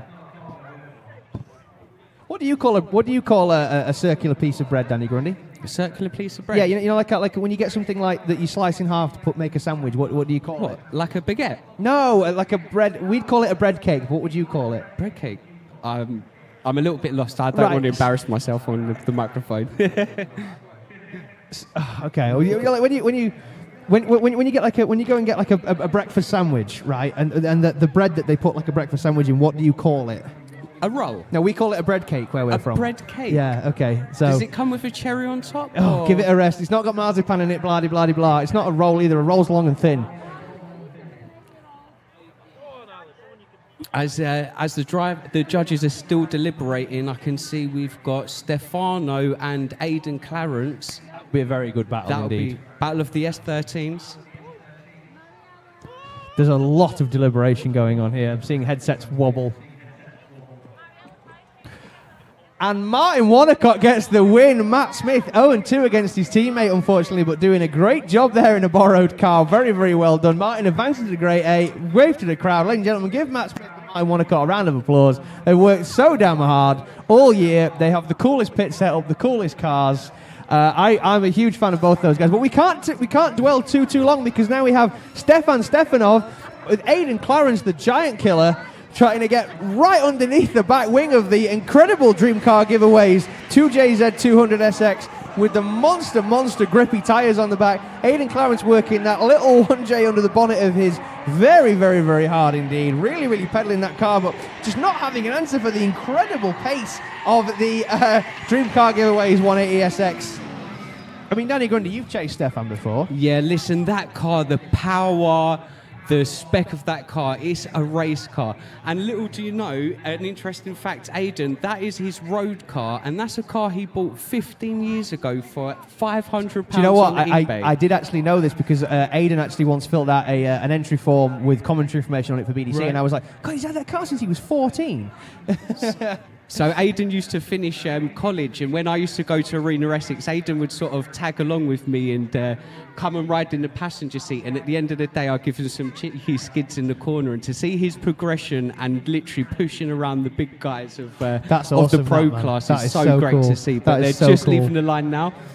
So we have Aidan now to lead and Stefan to chase. Wow, Stefan looking like he was grabbing a gear there as he entered. Stefan three-wheel motion in it. Look at the lock of the front brake there from Stefan. Whoa, Aidan Clarence dropping a wheel, losing the bumper off the back of the 200SX there. Stefan really, really diving in hard to try and gain on Aidan Clarence, but I can't believe how fast that 180SX is of Aidan Clarence. It's such an incredibly quick car for the spec. Whoa, Stefan getting really hard, crossing up, having to shut down when he initiate. Wow. Wow, there's some things to go over there for the judges. Obviously, Aidan dropped a wheel early on in the run, but Stefano, with that big straighten on the last section of the track, they've got to weigh up the mistakes. But wow, that was an absolute heater. And if you wanted to know just what... a very, very quick shout out to Sariol on the live chat. The quintessential British argument, yes, it is about what you call a bread cake, because the trouble is people from Yorkshire are correct and nobody wants to accept it. And Stefan Stefanov gets the win, ladies and gentlemen, knocking the giant killer Aidan Clarence out of competition as Aidan lets the smoke ventilate from the 180 from his 200SX there. Very, very good job there by Aidan Clarence. Absolutely fantastic work there, my man. Yeah, you got that.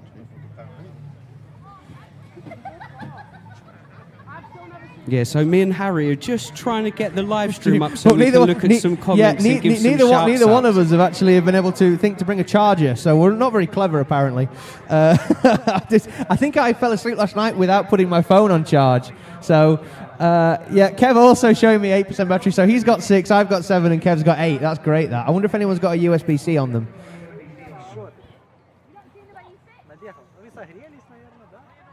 Harry, Max got one. So we're just going to get the next pair warmed up. That will be, by the looks of it, Jamie Stanton and Neris, which will be an incredible battle. I'm really, really looking forward to that. That will be definitely a turn up for the books if Neris is able to unseat Jamie Stanton. Yeah, both drivers driving really great today. Both consistent in the lead, and their chase runs are just mega aggressive. Jamie Stanton, you know he's going to be putting it on the door of Norris. But listen, Norris isn't afraid. He will be there and he will put it on the door of Jamie if he has an opportunity. As far as I'm aware, no one's ever accused Neris of being afraid of anything. No, he certainly isn't. So they're just lining up now.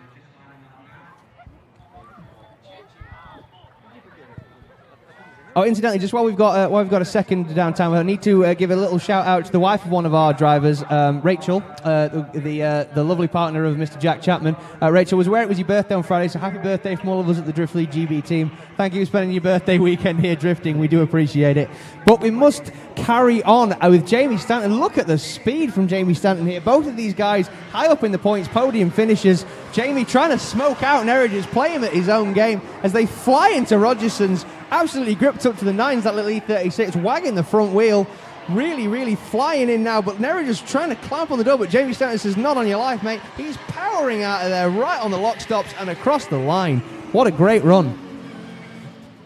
Yeah, really great runs and the speed of those cars. Obviously, now there's a lot of rubber down on the track. These guys on the semi-slick tyres, the cars are flying around that last section.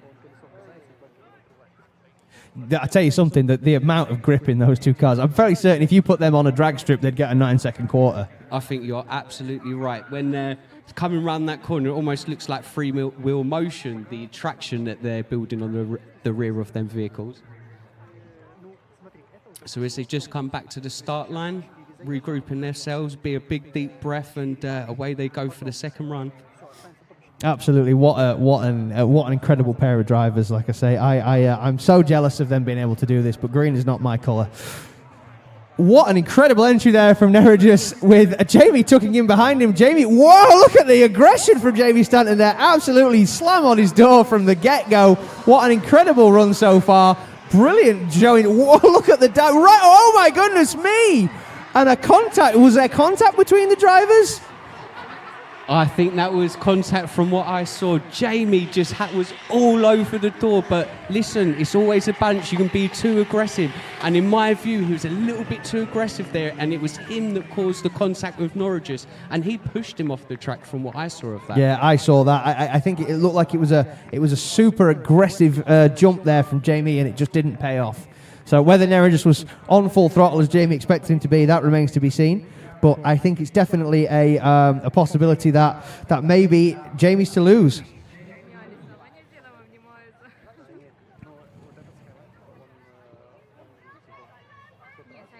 So we're just going to get the decision in from Amber, and that will be Jamie Stanton. Jamie Stanton getting the win there, ladies and gentlemen, and advancing on to the Grey 8. Absolutely incredible drive from both drivers. Harry, what is that on the start line? Is that a taxi? It looks like one, doesn't it? Farrar in the chase. Carl Farrar in the chase, Chrissy nailen in the lead. What an incredible drive so far from both guys. My apologies, that was actually a Final Four battle there, not a top 16, a Grey 8 battle, not a top 16. So this is now in the Grey 8, ladies and gentlemen. So Chrissy nailen now hoping to take down the savvy veteran Carl Farrar here. Carl obviously done more laps around this track than just about anybody, and Chrissy really are trying to smoke Carl out here, I think. Chucking on all the angle, all the power, really keeping foot to floor, absolutely pinned to the deck there, but Carl says, Carl's seen it all before, he runs back down and across the line. Yeah, Chrissy absolutely nailed it in the lead there. He put down an absolute heater, and Carl, take nothing away from him. He was there or thereabouts, but it'll be interesting to swap him over now and see how Carl does in the lead position and how Chrissy does in the chase. Yeah, no, absolutely. I think for me, Carl really shines in the lead because Carl's very much a showman. He likes to chuck loads of angle and likes to get right at the edge of the track. So I think there's a possibility here that it's Chrissy's job now to know that Carl's going to chuck that mile-long JZX in front of him and see what he thinks. Yeah, he's back to the line quick. I think he's keen for this one. If I know Chrissy, he'll have the biggest Glaswegian grin from ear to ear inside that helmet.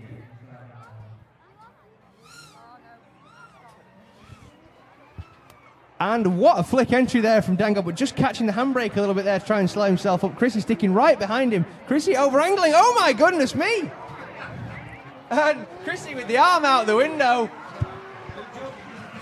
One mistake, that's all it takes.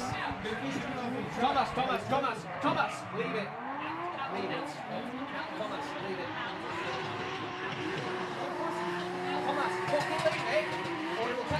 Oh, Chrissy, you can tell he's disappointed in the car there, but very unlucky. We haven't seen many mistakes from him all weekend, so he's going to be disappointed, but I think Carl's going to take away the W on that one.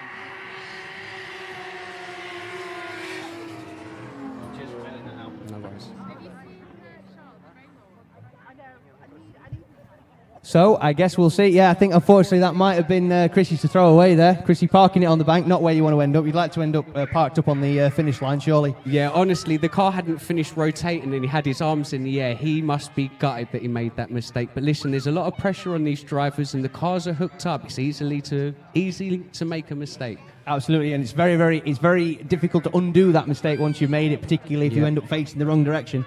You've got one run, 30 seconds, and there's no rewinds, no let's have a retry. One mistake, that's all it takes.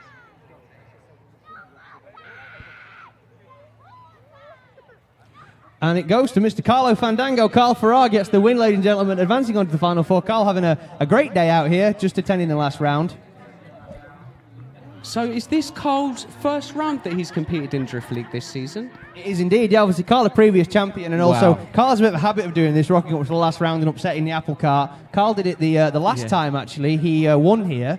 What which was, dude. So he's just rocked up, broke the car on the trailer, and he's what? Yeah, 2023, Carl rocked up here and won the whole gig.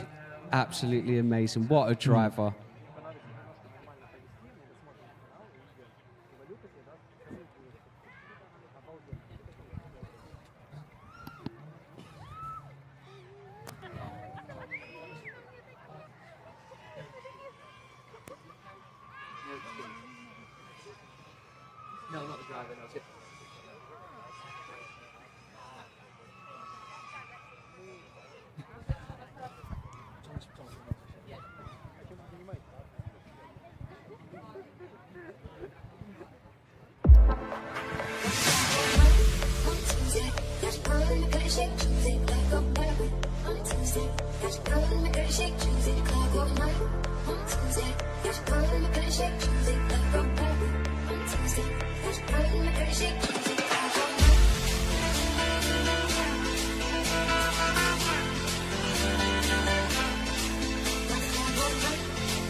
So, ladies and gentlemen, we're going to get some cars out for the second half of the Great 8 battle. So, obviously, you see you got Will Gibbs there to take on Martin Wonnacott. Some unfinished business between those guys.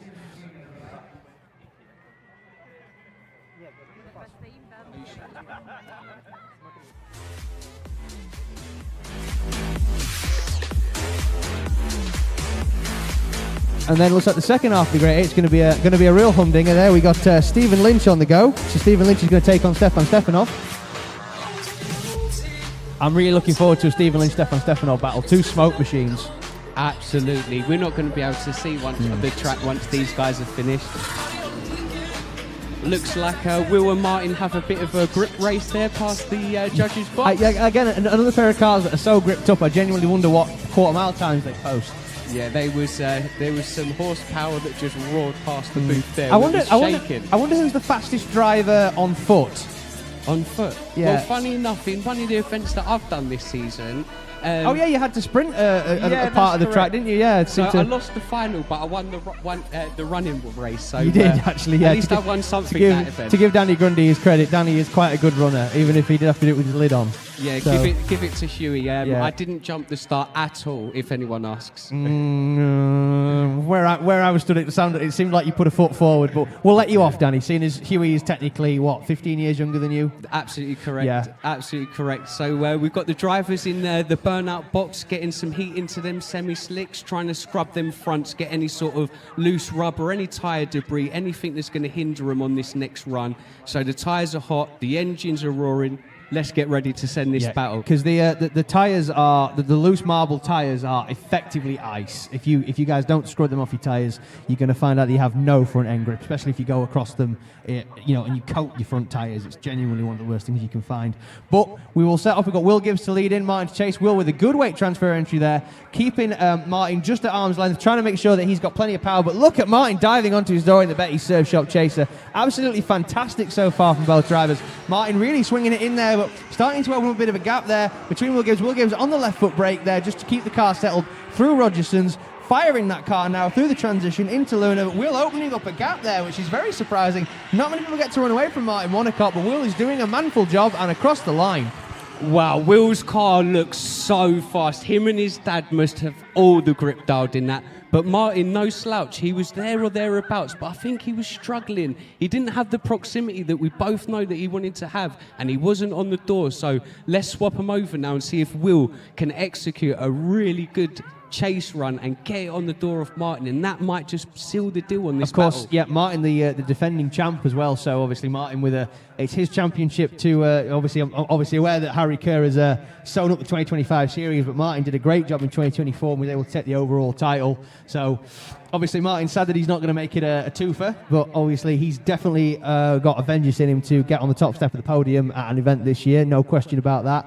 So we're going to flip them around and we're going to go again. Martin down through the sequential box, big flick entry there from Martin in the mile-long chaser with Will Gibbs tucking in behind him exactly where he needs to be. A lot of angle there from Will, really trying to make a dive there, bring it towards us. They come through Mangiali.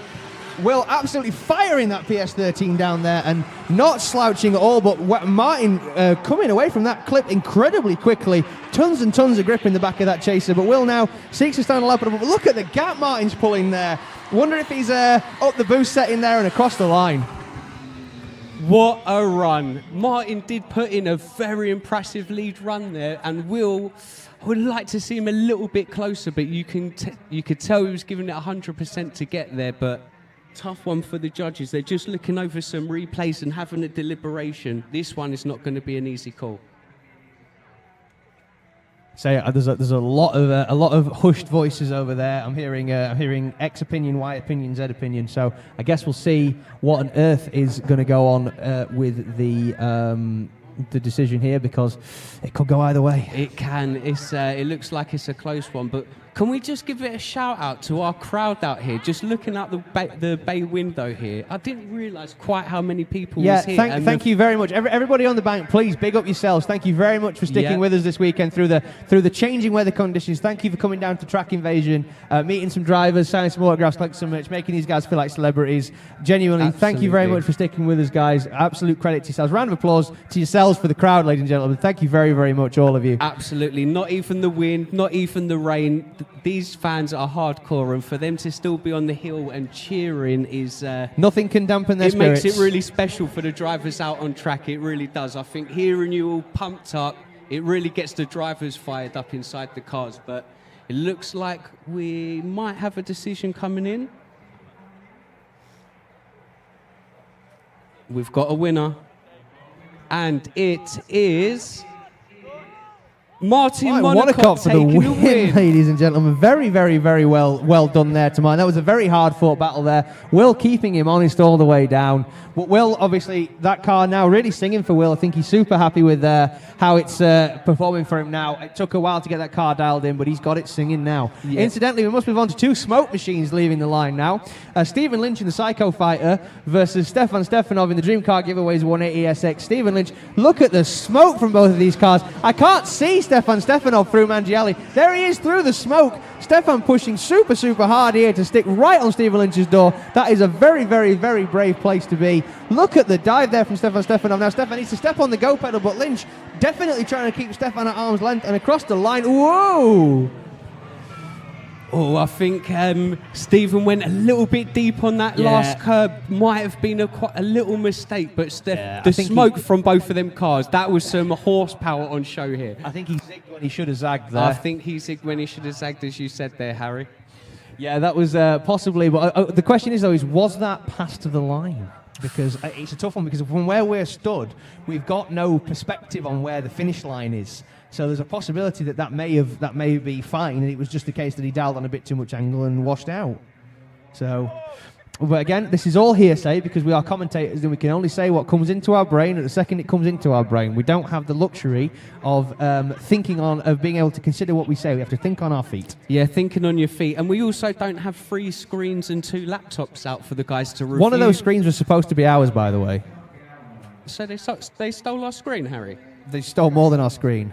Oh, somebody call the police. That's They not can acceptable. steal our screen, but they can never steal our freedom. What is going on? Stefano, he's not at the line. Has he got a problem with the car? Does he need to call a 5-minute rule? Stefan cannot call a 5-minute rule because this is the grey 8, and that means he hasn't actually got a new possibility. So Stefan has done something like a driveline related thing, because looking from where I was stood here, I've just seen, it looks like it may have been a drive shaft perhaps or something, because it looks like when you actually look back at the screen, there's a shutdown from Stefan. So it's very tough to see, but when you watch where Stefan's rotating the car, it looks like there he either over-rotates and overcooks it, or something in the driveline breaks and he can't hold it. So no, not another mechanical for Stefano. Hopefully not. That car's never broken a drive shaft in years, and then this year it's done 3. Stefan looks like he's done 3 handbrake handles as well. He has, yeah. That's just because Stefan's got the strength of Bulgarian ox.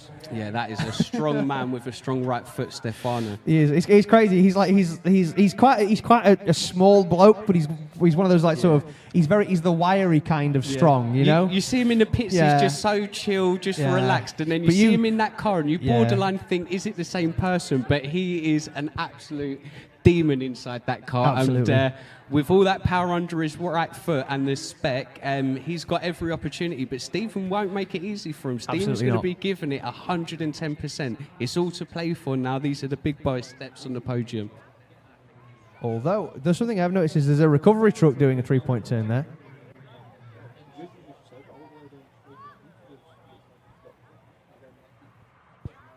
Oh yeah, that's a very, very good point there. Look, I just noticed here we appear to have a fluid leak on the track. So we just need to make sure that is not actually going to impact the vehicles. So we just got marshals checking the bends just to see if it is. Oh my goodness me! Yeah, it looks like we are hearing that there's certainly a fluid that's come out of one of those. Based on the fact there's a recovery truck out there hooking up the back of Stephen Lynch's car. Oh, it's Stephen's car. Yeah, my brain would suggest Stephen Lynch has possibly lost an oil line, something like that.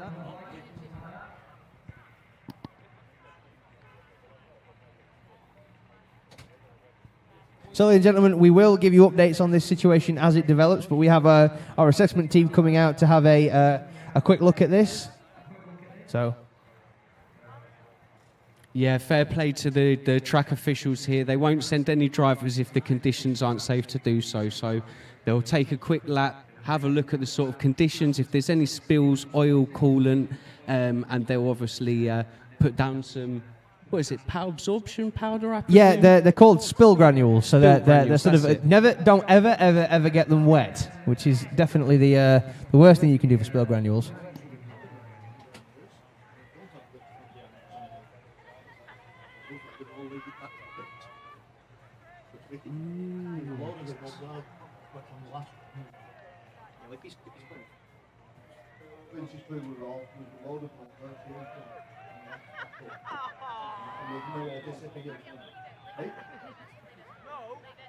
Is it oil in the stand?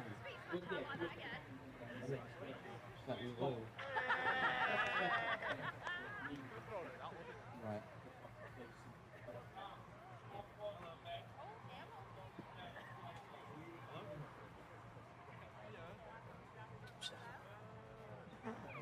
Where right.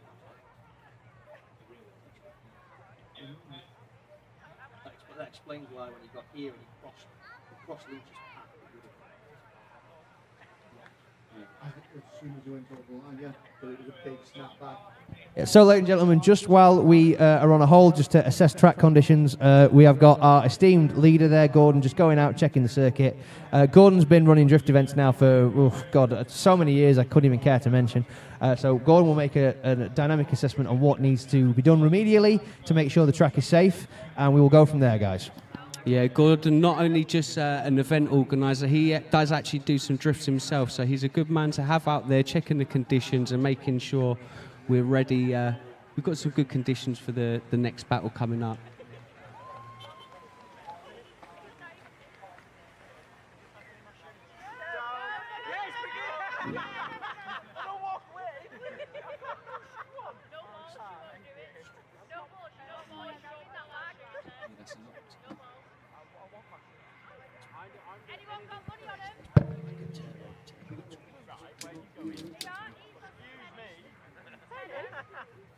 It might be stuff like that for yourself. Somebody's watching me.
It's got cool sounds as well. Yes, but it has a Whipple supercharger, a T45 roll cage, a full FDF lock kit on it. It is an incredible piece of kit.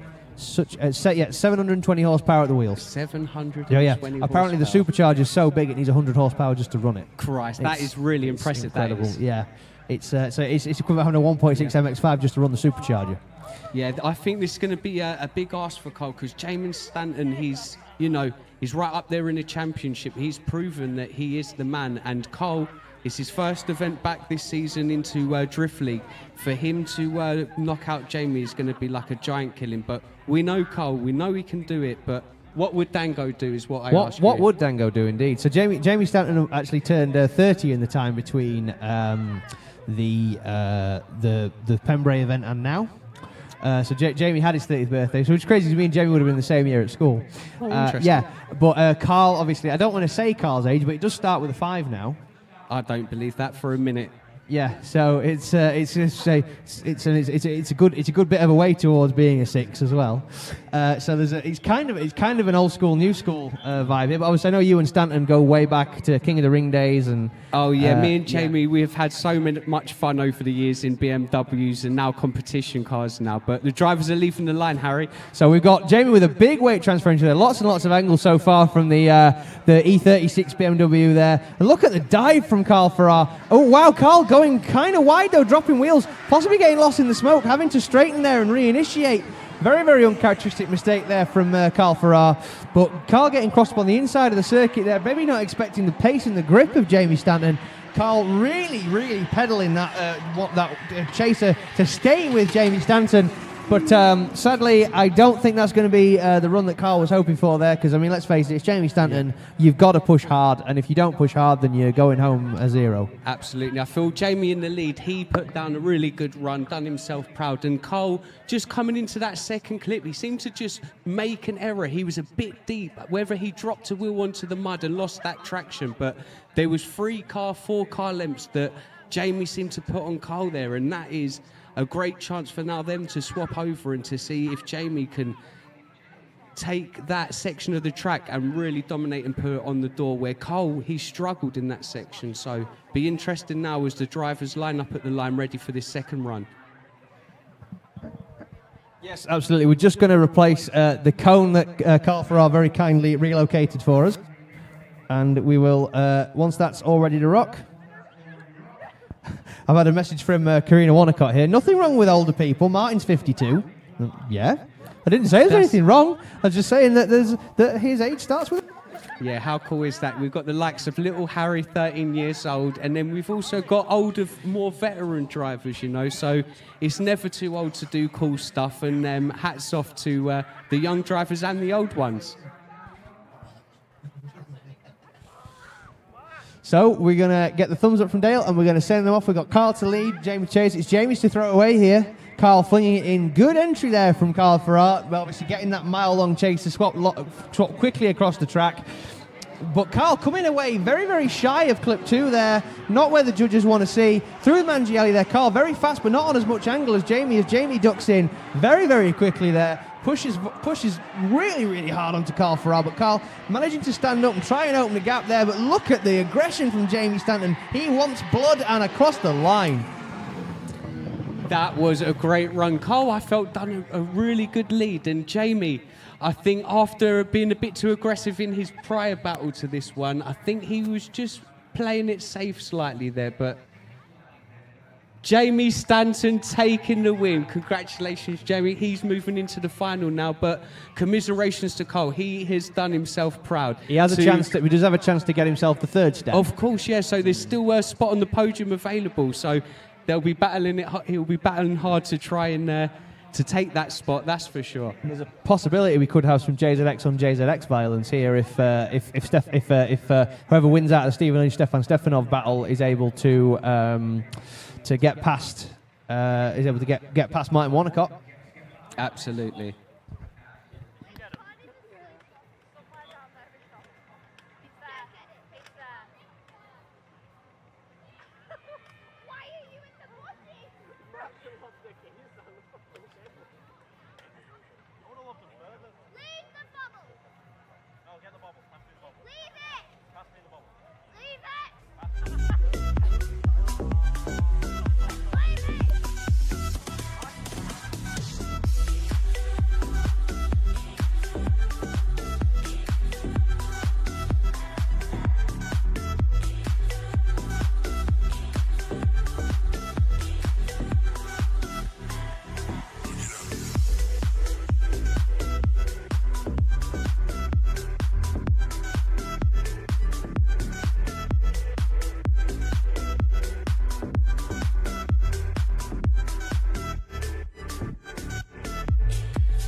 So, ladies and gentlemen, as we hang on for Stephen Lynch, seeing whether he can get the car fixed in time. Bear in mind, Stephen Lynch is his own crew, so he's the only man working on that car. You've got to admit, it's kind of hard to be a one-man band. You've got to have a support network around you in competition drifting. I think otherwise, it's just not going to come off for you. I think you'll agree, Danny. I do agree with you, but with a Pixar's...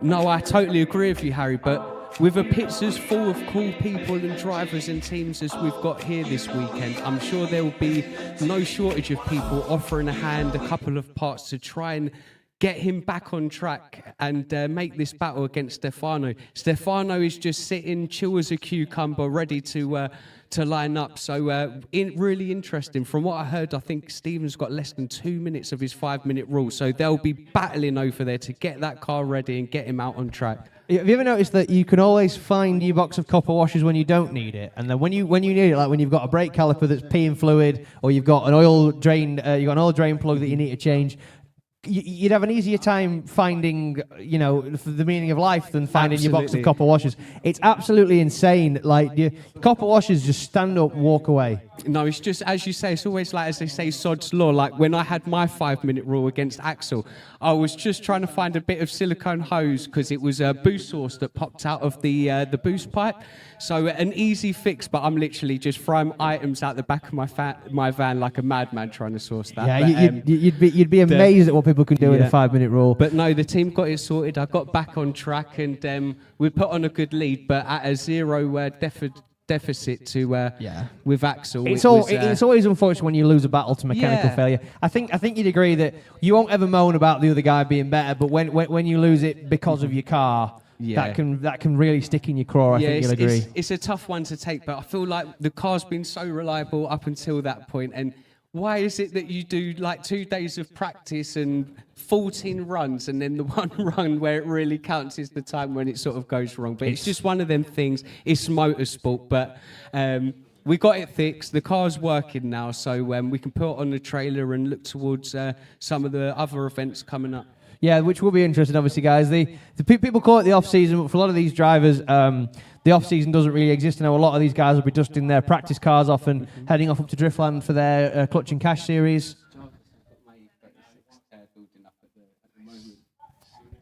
So yeah, it sounds like it might even be on the cards for Danny Grundy, which will be cool. Dust the old orange E36 off and get it back out. What a great little car that was. Incidentally, we must carry on because we now have the second half of the Stefan Stefanov Stephen Lynch Final 4 battle. Grade 8 battle, pardon me. Wow, look at the smoke from Stefan Stefanov as he powers away. Stephen Lynch in the hastily repaired car. Wow, Stephen Lynch picking the front up, picking up his skirts and running there. At the front end rearing up like a stallion as Stefan Stefanov now stands on the go pedal, says, sorry mate, I've got way too much grip down here, and across the line. Stefano in that 180 has got it absolutely dulled, but Steve, absolutely no slouch. He gave it all, and there was some really impressive dives there. It's going to be a tough one for the judges to call, I feel. I'm hoping all that smoke is tyre smoke and the oil's not pouring on the manifolds. It could just possibly be all the smoke from Stefano, the smoke machine. Hopefully not any fluids. She's gone to get an extinguisher. There's another massive line of oil there.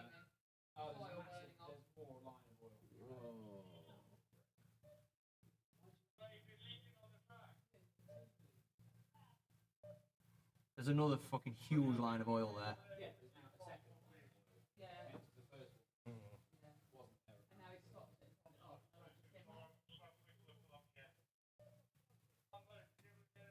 So looking like possibly the issue not quite fixed for Stephen Lynch there, as he still decided to eject a little bit of oil. So this will be Stefan Stefanov getting the win, ladies and gentlemen, advancing through to the Final 4. He will be facing off against his old nemesis, Martin Wonnacott, which will definitely be a fun battle. That is a final. That is going to be really impressive to watch. Stefano and Martin, again, two of our series' top drivers, and I'm sure they're going to really go hard and put down a show for us and the crowd here today. Yeah, they are most definitely two of the most storied drivers in the series.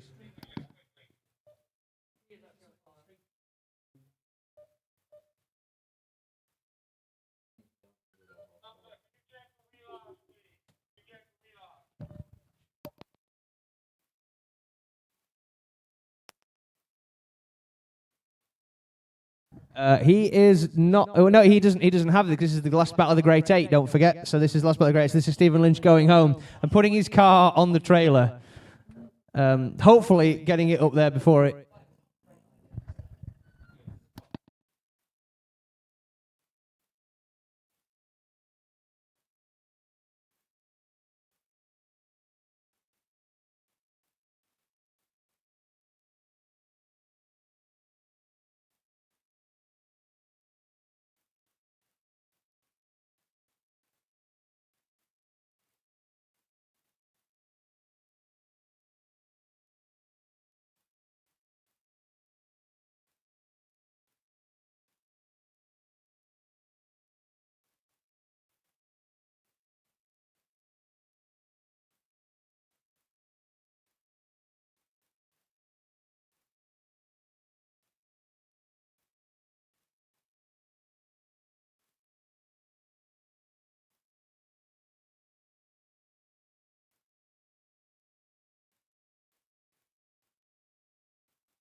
So, ladies and gentlemen, Stefan Stefanov with the quickest tyre change in the Western Hemisphere. Incidentally, anybody who charges you an hour's labour to do a tyre rotation, tell them to go forth and procreate, because apparently you can put a set of back tyres on S13 in under a minute. Yeah, that is a really well-dialed and oiled machine, him and his team. You see two guys, two wheel guns. It's almost like a Formula One pit stop at that stage. Absolutely is. So this is a cool fact for you. So you know the NASCAR pit stops? They're like basically like a choreographed dance now. That came from a guy called Junior Johnson, who was a very famous guy from NASCAR who could read round the rules, and he wasn't happy with how long his jackman was taking on pit stops, so he became the jackman himself, and he invented a thing called the jack swing, where basically he would get a big heavy floor jack and he would swing it round from the rear axle to the car to the front axle. So that would throw the jack under it, but that would also have the added benefit of tripping up any NASCAR officials that were trying to count lug nuts. So they basically said he couldn't go over the wall anymore, declared him an illegal jackman, and basically invented the choreographed pit stop that you see today. Very interesting. That is. Yeah, so there's a very old joke that the cheaters write the rule book. And that was there's some absolutely fantastic cases of people cheating in motorsport. There's some if you're ever bored and want to read up on some, there's like Team Penske. They used to have their road racing Camaros, and they had one where they carried on dipping it in acid until the steel was so thin, if you leant on it, it would change shape. And that car and then they'd have a full weight car with the exact same livery on it and the same VIN number. They would get that scrutineered, and then they would take the lightweight car out and race that. Very interesting. Yeah. I know, like Rally and Group B, they used to mess around with like turbo restrictions and stuff like that. Yeah, Ford once built a bumper for the WRC Focus that actually had a boost chamber inside it that you could open via a valve so that you had no turbo lag. So absolutely, yeah, some truly incredible reading around the grey areas. But this even happens in drifting, like Stefan Papadakis, who runs Frederick Arsberg's program in the US. He was the king of reading around the rules. So like when he was developing the Scion TC, they said you had to have the standard bulkhead in the car. So what he did was he said, okay, it has to have the standard bulkhead. What he did was then he took the bulkhead out, figured out where the lowest point was on the bulkhead, and hammered it all flat so that it was all the same. At the same point. So effectively, he gained about a foot of room by knocking the standard bulkhead back as far as he could get it. So like I say, then the rule became that you can't change, alter, move, or modify the bulkhead in the car. So that's a lot less grey. I think you'll agree.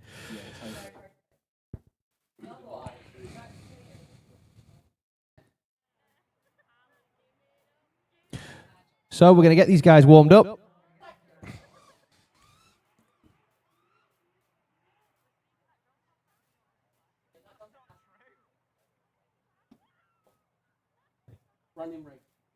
Yeah, sprint a lap of the track. And we are off, ladies and gentlemen. Stefan Stefanov to lead in, Martin Wonnacott to chase. Look at the entry there from Stefan Stefanov, right on the ragged edge of the track, shedding body panels as he goes. I can see bits and bobs of the rest of their team flying off all over the place as Martin, determined not to get caught out by the superior pace of the now light panelless Stefan Stefanov, absolutely screaming at full chat through Rogerson's there, getting onto Luna Ben. Martin dropping back a little bit with the incredible speed and pace of Stefan Stefanov there. Ladies and gentlemen, round of applause. Are you not entertained? What a smoke show that was. Both drivers absolutely laying down heaters out there. 2 cars and 1 tail light between them. Yeah, and a lot of smoke on track right now, so we'll have to give just a moment for that smoke to clear, and we'll send the drivers again for the second. Yeah, one of the big advantages to Luna is the shutdown area is so enormous that you actually by the time you get back, normally you are clear to send again, which is always fantastic. Obviously, it might be more difficult on a day where the track is really hot and grippy, but typically at Luna, by the time the smoke's dissipated on Luna, the drivers have come back round.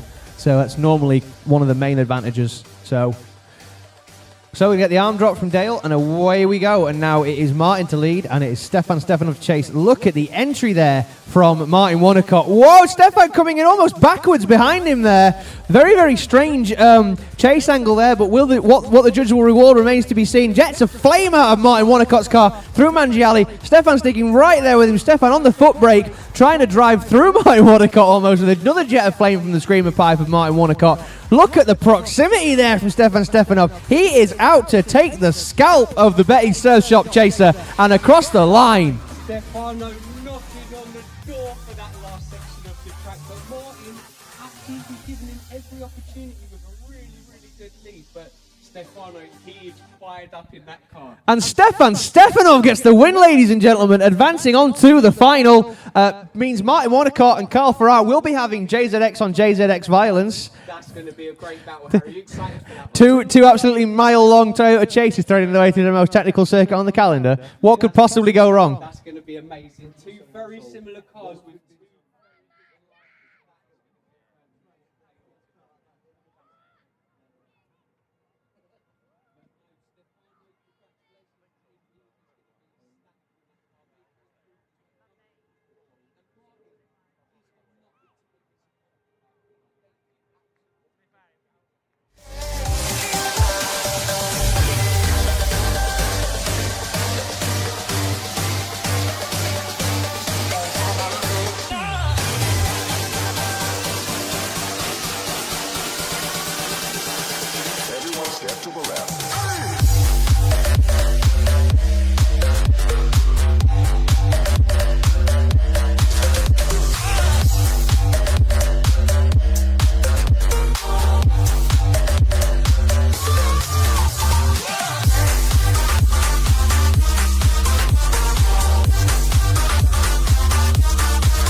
That's always the thing, isn't it? It's like you see some really cool wheels on Marketplace. 4 stud. Oh, great.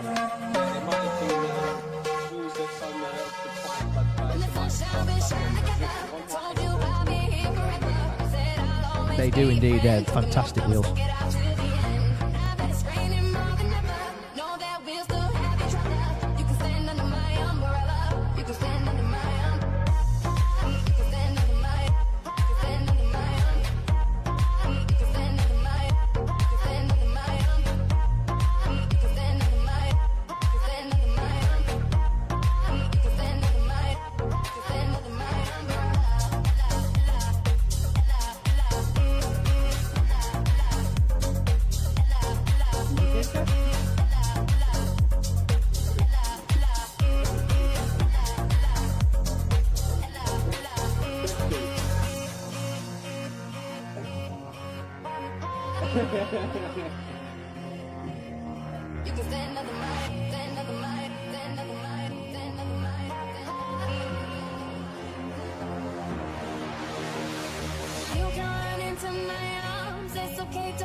Well, I've got to say that was actually a record tyre change there for Martin Wonnacott. Very, very, very good.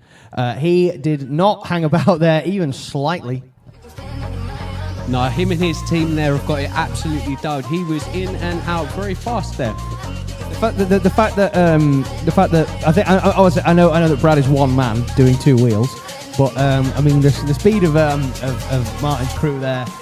Managing to get all 4 wheels and tyres. Well, we can get both rear wheels and tyres changed in what, a couple of minutes? Yeah, that was quite a sight to see. We could actually see it here from the commentary booth, and you just literally saw them Westlake's getting thrown on the back of that car, and that car was rolling out the pit seconds later, so they turned that around really quickly. Absolutely. So I can see Carl just rolling in now behind Martin, which is absolutely fantastic. So we're going to get our 3rd and 4th place playoff ready to rock. This will be a battle of the JZXs, battle of the JZs, which is pretty cool. They're both 1 JZ powered JZXs, both Quaif gearboxes in it, I believe, as well. As I was saying to you, yeah, very similar cars, very similar spec. This one is going to be a really good battle. I just hope we've got a clean run and we can really see what these drivers can do. We want to see door-on-door action, getting them cars as close as possible, but it takes that lead car to put down that perfect run and give that chase car every opportunity to get up close, get up personal, and put on a show for us here today at Three Sisters. Can see now both cars just rolling round now, back to the start line, so it won't be long now before we start the next battle. 94. 94, 95. Yeah, 94, 95, 96. But there's also Mark 2s, like no VVT as well. There's no VVT Mark 2s, trust me. No, there's an early one. I've never seen no VVT Mark 2. I'm sure there is, and I'm sure there's. Me and Chief Technical Advisor Anthony are having a very, very deep conversation about model years for JZ engines. So find this out. Someone, Anthony, if you'd be so kind, message Bradley Waterbank and ask him what engine's in Dango's Chaser. I haven't got his number. Nothing to use his number. Don't know. Just somebody will know. So so we got Team Betty Surf versus Team Taxi here. It's funny that Team Taxi have 2 cars and 1 driver. Interesting, that, isn't it? So Dango's got split personalities apparently. Yeah, he come to Three Sisters and he come prepared. If one car breaks, he's got another one ready to go. And we are underway with Martin with a big flick entry there. Very Carl aggressive. Tucking in behind him. Very, very good show. Whoa, Carl losing a lot of ground there. Not quite where he wanted to be on track. Martin with all the rev limiter, jets of flame out of the screamer pipe there. Throwing that car in nice and hard. Absolutely swinging it back out towards Luna Bend. Look at the dive from Dango there, almost front wheel to front wheel, but Martin stands on the go pedal now, tries to power away from Dango and across the line. Wow, Martin wonnacott in the lead right there. Did you see the fireballs? Did you see the smoke? He was on a heater right there. But Carl, he didn't get gapped. He might have made a slight mistake earlier on in the first half of the track, but he gained it back on that second section. And to see that dive onto the door, that was impressive to see. So I'm excited for both drivers to get back to the start line. Dale's there ready for the drivers, ready to send them. And let's see the second half of this battle, Harry. Well, I'll tell you something. I think the JZX has got it. Yeah, you're right. Chaser's got it, yeah. Chaser with the 52-year-old man driving it. They are both the same age. 52 years young, I would say. 52 years young, yeah. 52 years young. Karina, please don't murder me. 52 years young. So, yes, so this is the elder statesman of drifting, actually. Do you know what's crazy? So the 3 oldest guys that I know of in UK drifting, Hayden Cruikshank and these 2. Hold that thought, Harry. Here we go. Both drivers into that entry. Cole, nice entry. Martin is fighting to get on the door. Cole, not as wide as I'd like to see him. He's not giving as much opportunity for Martin to get on that door, but Martin diving in. Here we go. Big transition from the drivers. Martin tucking up on that door. No, he's not as close as we want to see him. Martin needs to put a bit more proximity, and Cole on a heater on the lead as they come across the line. Harry, how was that? Amazing. But what I was about to say is all 3 of the oldest people I know in competition drifting, that being Hayden Cruikshank, Martin and Carl, have all got JZX100s. So Yeah. maybe they are an old man's car. Maybe that's the fact. The facts are the facts in my book. The facts are facts. They are quite comfy. Like a standard JZ100 is a nice car. Like, it's a good road trip motor. Yeah, I follow a lot of Japanese drifters in Japan, and a lot of them are running them chassis. They're great, aren't they? And just Andy at Power Vehicles, he has proven that car can win a championship. It is very competitive, and there is no slouch. Judges, have you got a decision? Yes, judges have a decision. What's that decision? Nobody knows. You'll find out at the podium. You're going to have to be there or be square. Yeah, ladies and gentlemen, please hang around for our podium at the end of the day and give these drivers a final cheer for this year. This is the final round, but you know, we'll be back next year. We'll be back bigger. We'll be back better, and I'm really excited for that. Yeah, no. I like a cool car. I like it. They're real cool. I like it, man. It's real cool. So we've now got, this one's for all the marbles. We've got purple versus orange. Got England versus Bulgaria. We've got BMW versus Nissan. Yeah, this is going to be a fierce battle. 2 drivers that are going to be absolutely giving it their all to get that top step on the podium. It means a lot to their teams. It means a lot to the sponsors. And this is the last opportunity to get that step. So you know these drivers are going to be giving it everything in this battle, Harry. And the cool thing is, obviously, Stefan's car left-hand drive, Jamie's car right-hand drive. So they could hold hands while they're drifting. That's really interesting. So when them cars are door on door, they could basically look at each other through the windows, and they're literally feet from each other. So that's really interesting. Don't fire until you see the whites of their eyes. Yeah. So Stanton, he's at the line. He's ready. Stefano is still warming up them rear tyres. I'm really excited to see this one, Harry. For those of you who don't know, Stefan needs mega heat in the back tyres on that S13. So it's going to be Jamie to lead out. Obviously, Jamie, the top qualifier here.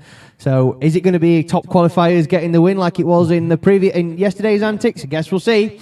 Jamie flicks it in lots and lots of angle there from Super Stanton. Stefan almost three-wheel motioning it in the chase there to get dived onto the door of the purple E36 BMW of Jamie Stanton. Stefan on an absolute flyer. He's not letting Jamie Stanton out of his sight. What an incredible run so far from both drivers. Jamie literally wringing every horsepower out of the E36 BMW there, trying to run away from that monster S13 of Stefan Stefanov, but not succeeding. And across the line, well done, guys. Round of applause for Jamie Stanton and Stefan Stefanov. What a battle. Them drivers was giving it everything through there. The speed that they come across that finish line.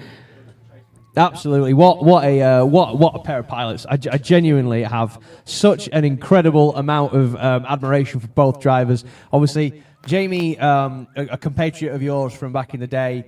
Stefan, somebody who moved countries because he enjoyed drifting here so much. You know, you got to admire a man like that.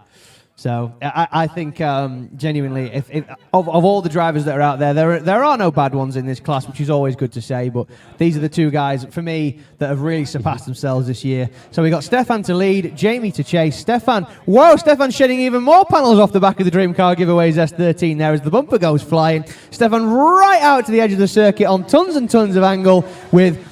Look at Jamie Stanton though. Jamie's like, not on your life, mate. I am not going anywhere. Stick right with him, right up to the very bleeding edge of the track. Almost getting himself crossed up there, but so far, look at the proximity from Stanton. Definitely trying not to get lost in the smoke from the Dream Car Giveaways 180 SX and across the line, ladies and gentlemen. What a final, Harry. What Absolutely. a final we just witnessed. That's incredible. I've got no idea who to call that there. The judges are frame by framing it to see if they can make a decision.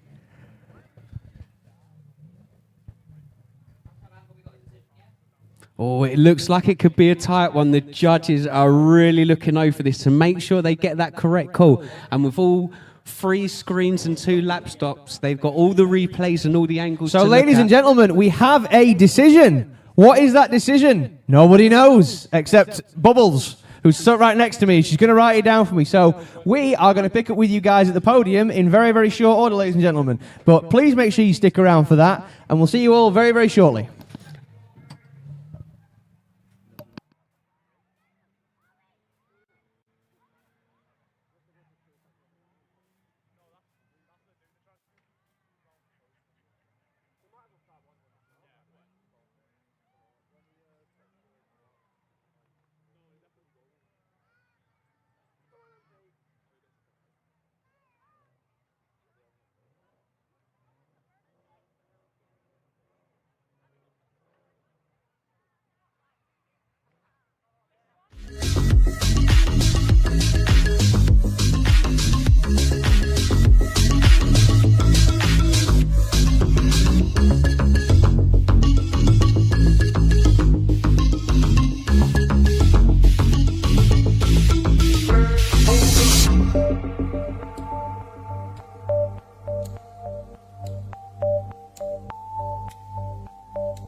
As you all walking up, i.e. in front of the front of the cars. Thank you very much, guys.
Ladies and gentlemen, thank you very much for attending the College Celebration here at Round 5 DLGB 2025. Presented by Ryan on Media on Livestream. Big thanks, of course, to Boxcraft Exeter, Beaconstone, KO Performance. Thank you very much for your continued support all year, guys. I think you can agree, it's been a great day of action. We've quite lucky with the weather. I think you'll agree by comparison to yesterday, anybody who was here during the tsunami. But we have some winners to crown, ladies and gentlemen. But we must start first by giving a very, very well-deserved hard charger award. And I hope he's here. That hard charger award indeed goes to Mr. Will Gibbs, ladies and gentlemen. Although I know he will, he probably won't be here. So this beautiful trophy going once. Ah, here it is. Run, Forrest, run. So if we can all just give Will Gibbs a moment to make his dramatic entrance. He's very out of breath now.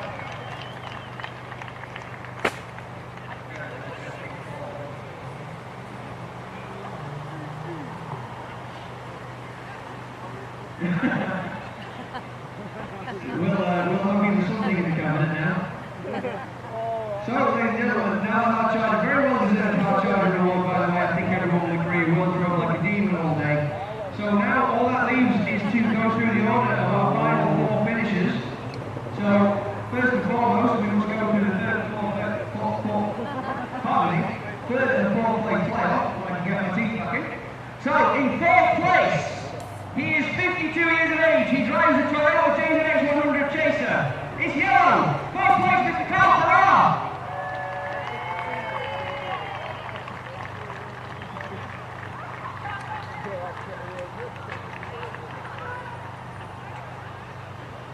Which means taking the final step on the podium. 3rd place, give it up for your 2024 defending champion, Mr. Wonnacott, ladies and gentlemen. And the chaser sure looks like it's gone through hell and back to get there.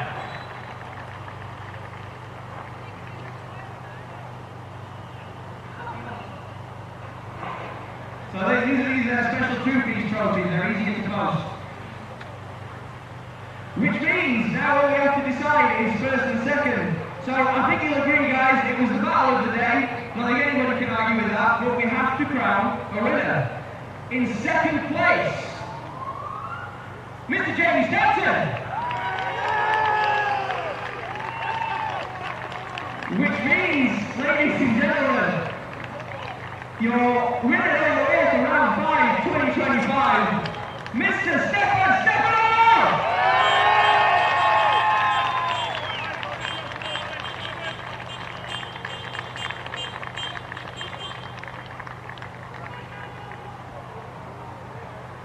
So, ladies and gentlemen, all it remains is for the drivers to do the customary champagne shower. Anybody in the front row would highly advise you put your hoods up or get on the waterproofs.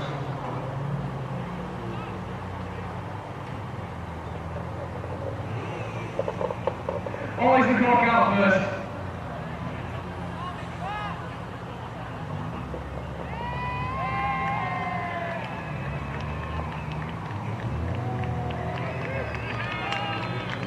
So, ladies and gentlemen, all it remains is for me to thank you all very much for attending round 5 of the DLGB 2025. Thank you so much for the continued support this year. It's been truly humbling to see.